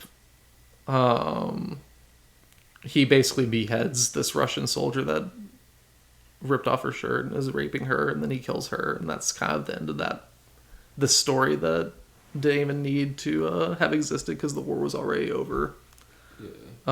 Crazy shit, honestly.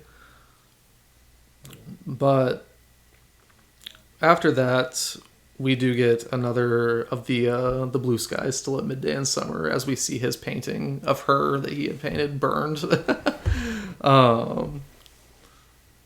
And we do also get, I think, what this movie's cover is actually from. Just like the two iterations of these two reincarnations of Ayano just sitting in front of the full painting, drinking coffee.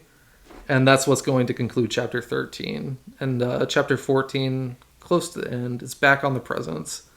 So the granddaughter and the aunt are eating this lunch together on this random grassy hill where the great-granddaughter also comes. And they're just talking about I think it's about mostly just the cultural appropriation that Japan was doing after the war, because they're talking about like this Canadian world that they literally recreated for this movie and like put in the background of this scene sometimes.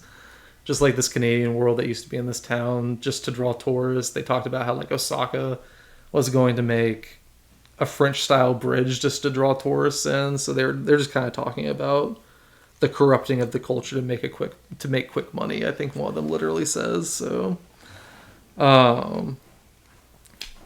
After we get them talking there, it's just a shot of the great granddaughter at the coal pits again, as we're just seeing her walking through it, and the aunt is recounting the history of Ashibetsu to the girls as well, and just saying how like it used to be a town that was bustling of like 80,000, but now there's only 16,000 and stuff like that.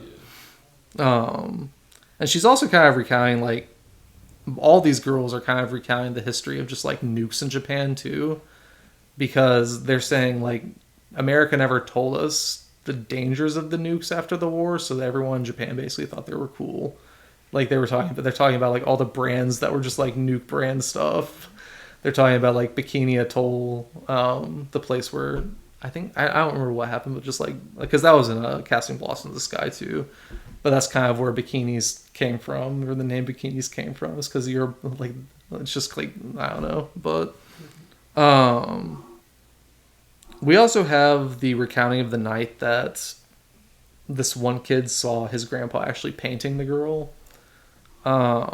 This in itself is a great, I love this shot because whenever he opens up the door and looks in, you just have the grandpa sitting there and you see the reflection of the entire painting in the mirror behind him. Oh, you know, it's such a good shot, man. Like, but after that scene, we have kind of just this random scene of the wives and the grandchildren talking with Nobuhiko. This, like, I guess the only living wife still. Yeah. Talking with Nobuhiko about just like knowing her in the past and how she was like jealous of her and glad that she died. Kind of crazy to say, I'm not gonna lie, especially since she's a ghost. But she does say at the end of this, because this is also, I guess, kind of a Buddhist theme. She says, "I'm still trapped in my ego, but you're different. I think you're someone's illusion." Which, I mean, fair. But chapter 15 is the seventh seven. It starts with the quote, "You're born in this world and die. To replace someone, isn't life strange?" This scene is basically just them at the grandpa's gravesite, just talking about the cycle of life and death again. And just the repetition of life in general, I guess. I do love the shot of all the tombstones just capped in snow. That is definitely in my notes. Amazing shot. So now we're getting to probably the best. Japanese graveyards are just like the ones I've next seen level in movies have been like aesthetically really cool. Also, Hong Kong ones. It has to be because they're like Buddhist, right, or something. Yeah, like that. I remember Like just the religious difference. Like in Hong Kong, there's a scene. It might just because they're movies. That's what I'm saying. I don't know if it's just the movies. I mean, a lot of grave scenes in American movies are good too. Name one. I mean, they're stylized. Like which ones? Night of the Living Dead. I haven't seen it. I haven't seen it either. I mean, that's a good grave scene. Yeah, it's a good graveyard scene. It takes place in a graveyard. So. Mike and Nikki one, it's at night. You don't really even see the graveyard. It's not. Usually, if there's a graveyard in a movie, they're trying to stylize it. You know, it's not just there casually. I guess Vertigo has a really cool one. I mean, a better question is what movie has a graveyard but just like treated casually, like how you would see in everyday life? Saving Private Ryan. No. Every shot in that scene, this movie is probably stylized. It's bad. Why'd you say that? It's a bad movie. Anyway. Ford's got some great graveyard scenes, as we talked about. Which one? Ford. Where they're talking to the grave. Young Mr. Lincoln. It's not a graveyard, though. Kind of like a shat, like a... No. It's like a very rural, like, there's not really that special about it. But it's significant. Also, She Wore a Yellow Ribbon has a great one. I mean, you watched that, actually. It does have a good one. That was a great one, with the sky in the background. Hey, sky shot. It wasn't talks to a dead wife. I mean, we are kind of getting close then, because now we're probably at the best part of the movie, in my opinion, where the band's playing again, and they're kind of just leading us up this grassy hill. And the clouds are kind of popping off behind them. I have that in my notes. This is kind of what Danny kind of brought up earlier, where it's the melding of these two parts of the movie. This band that's always been playing around, and this just story of the family. The shots here are definitely longer, which is probably why Danny likes it more, obviously. Which, I mean, fair, it's fucking gorgeous, too. But yeah, they're basically just talking. Again, just kind of about their... What are they not talking? Well, they're talking about important things, though, you know? I mean, what are they not? I mean, that's fair. 2 hours, 50 minutes of important things. Important things be talked about in cinema, though? That's the question. Yes. Silence is the most important thing.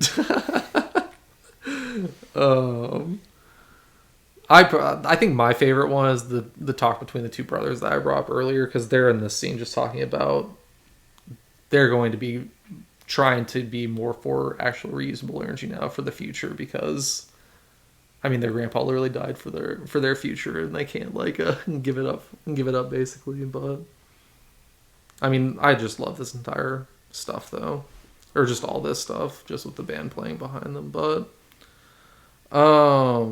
I mean I guess the best one is actually probably between the two old men just sitting there talking, because I feel like this is just like sweet as shit, like like these two ghosts of these old men just sitting here talking, because he like shows them his picture of his like Russian wife that he went on and married and stuff like that.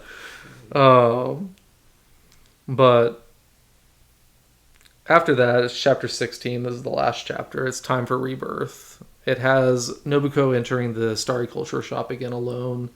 She finds that the grandpa is waiting there for her, and they're just kind of talking as he shows her the actual portrait that he painted and what it actually looked like.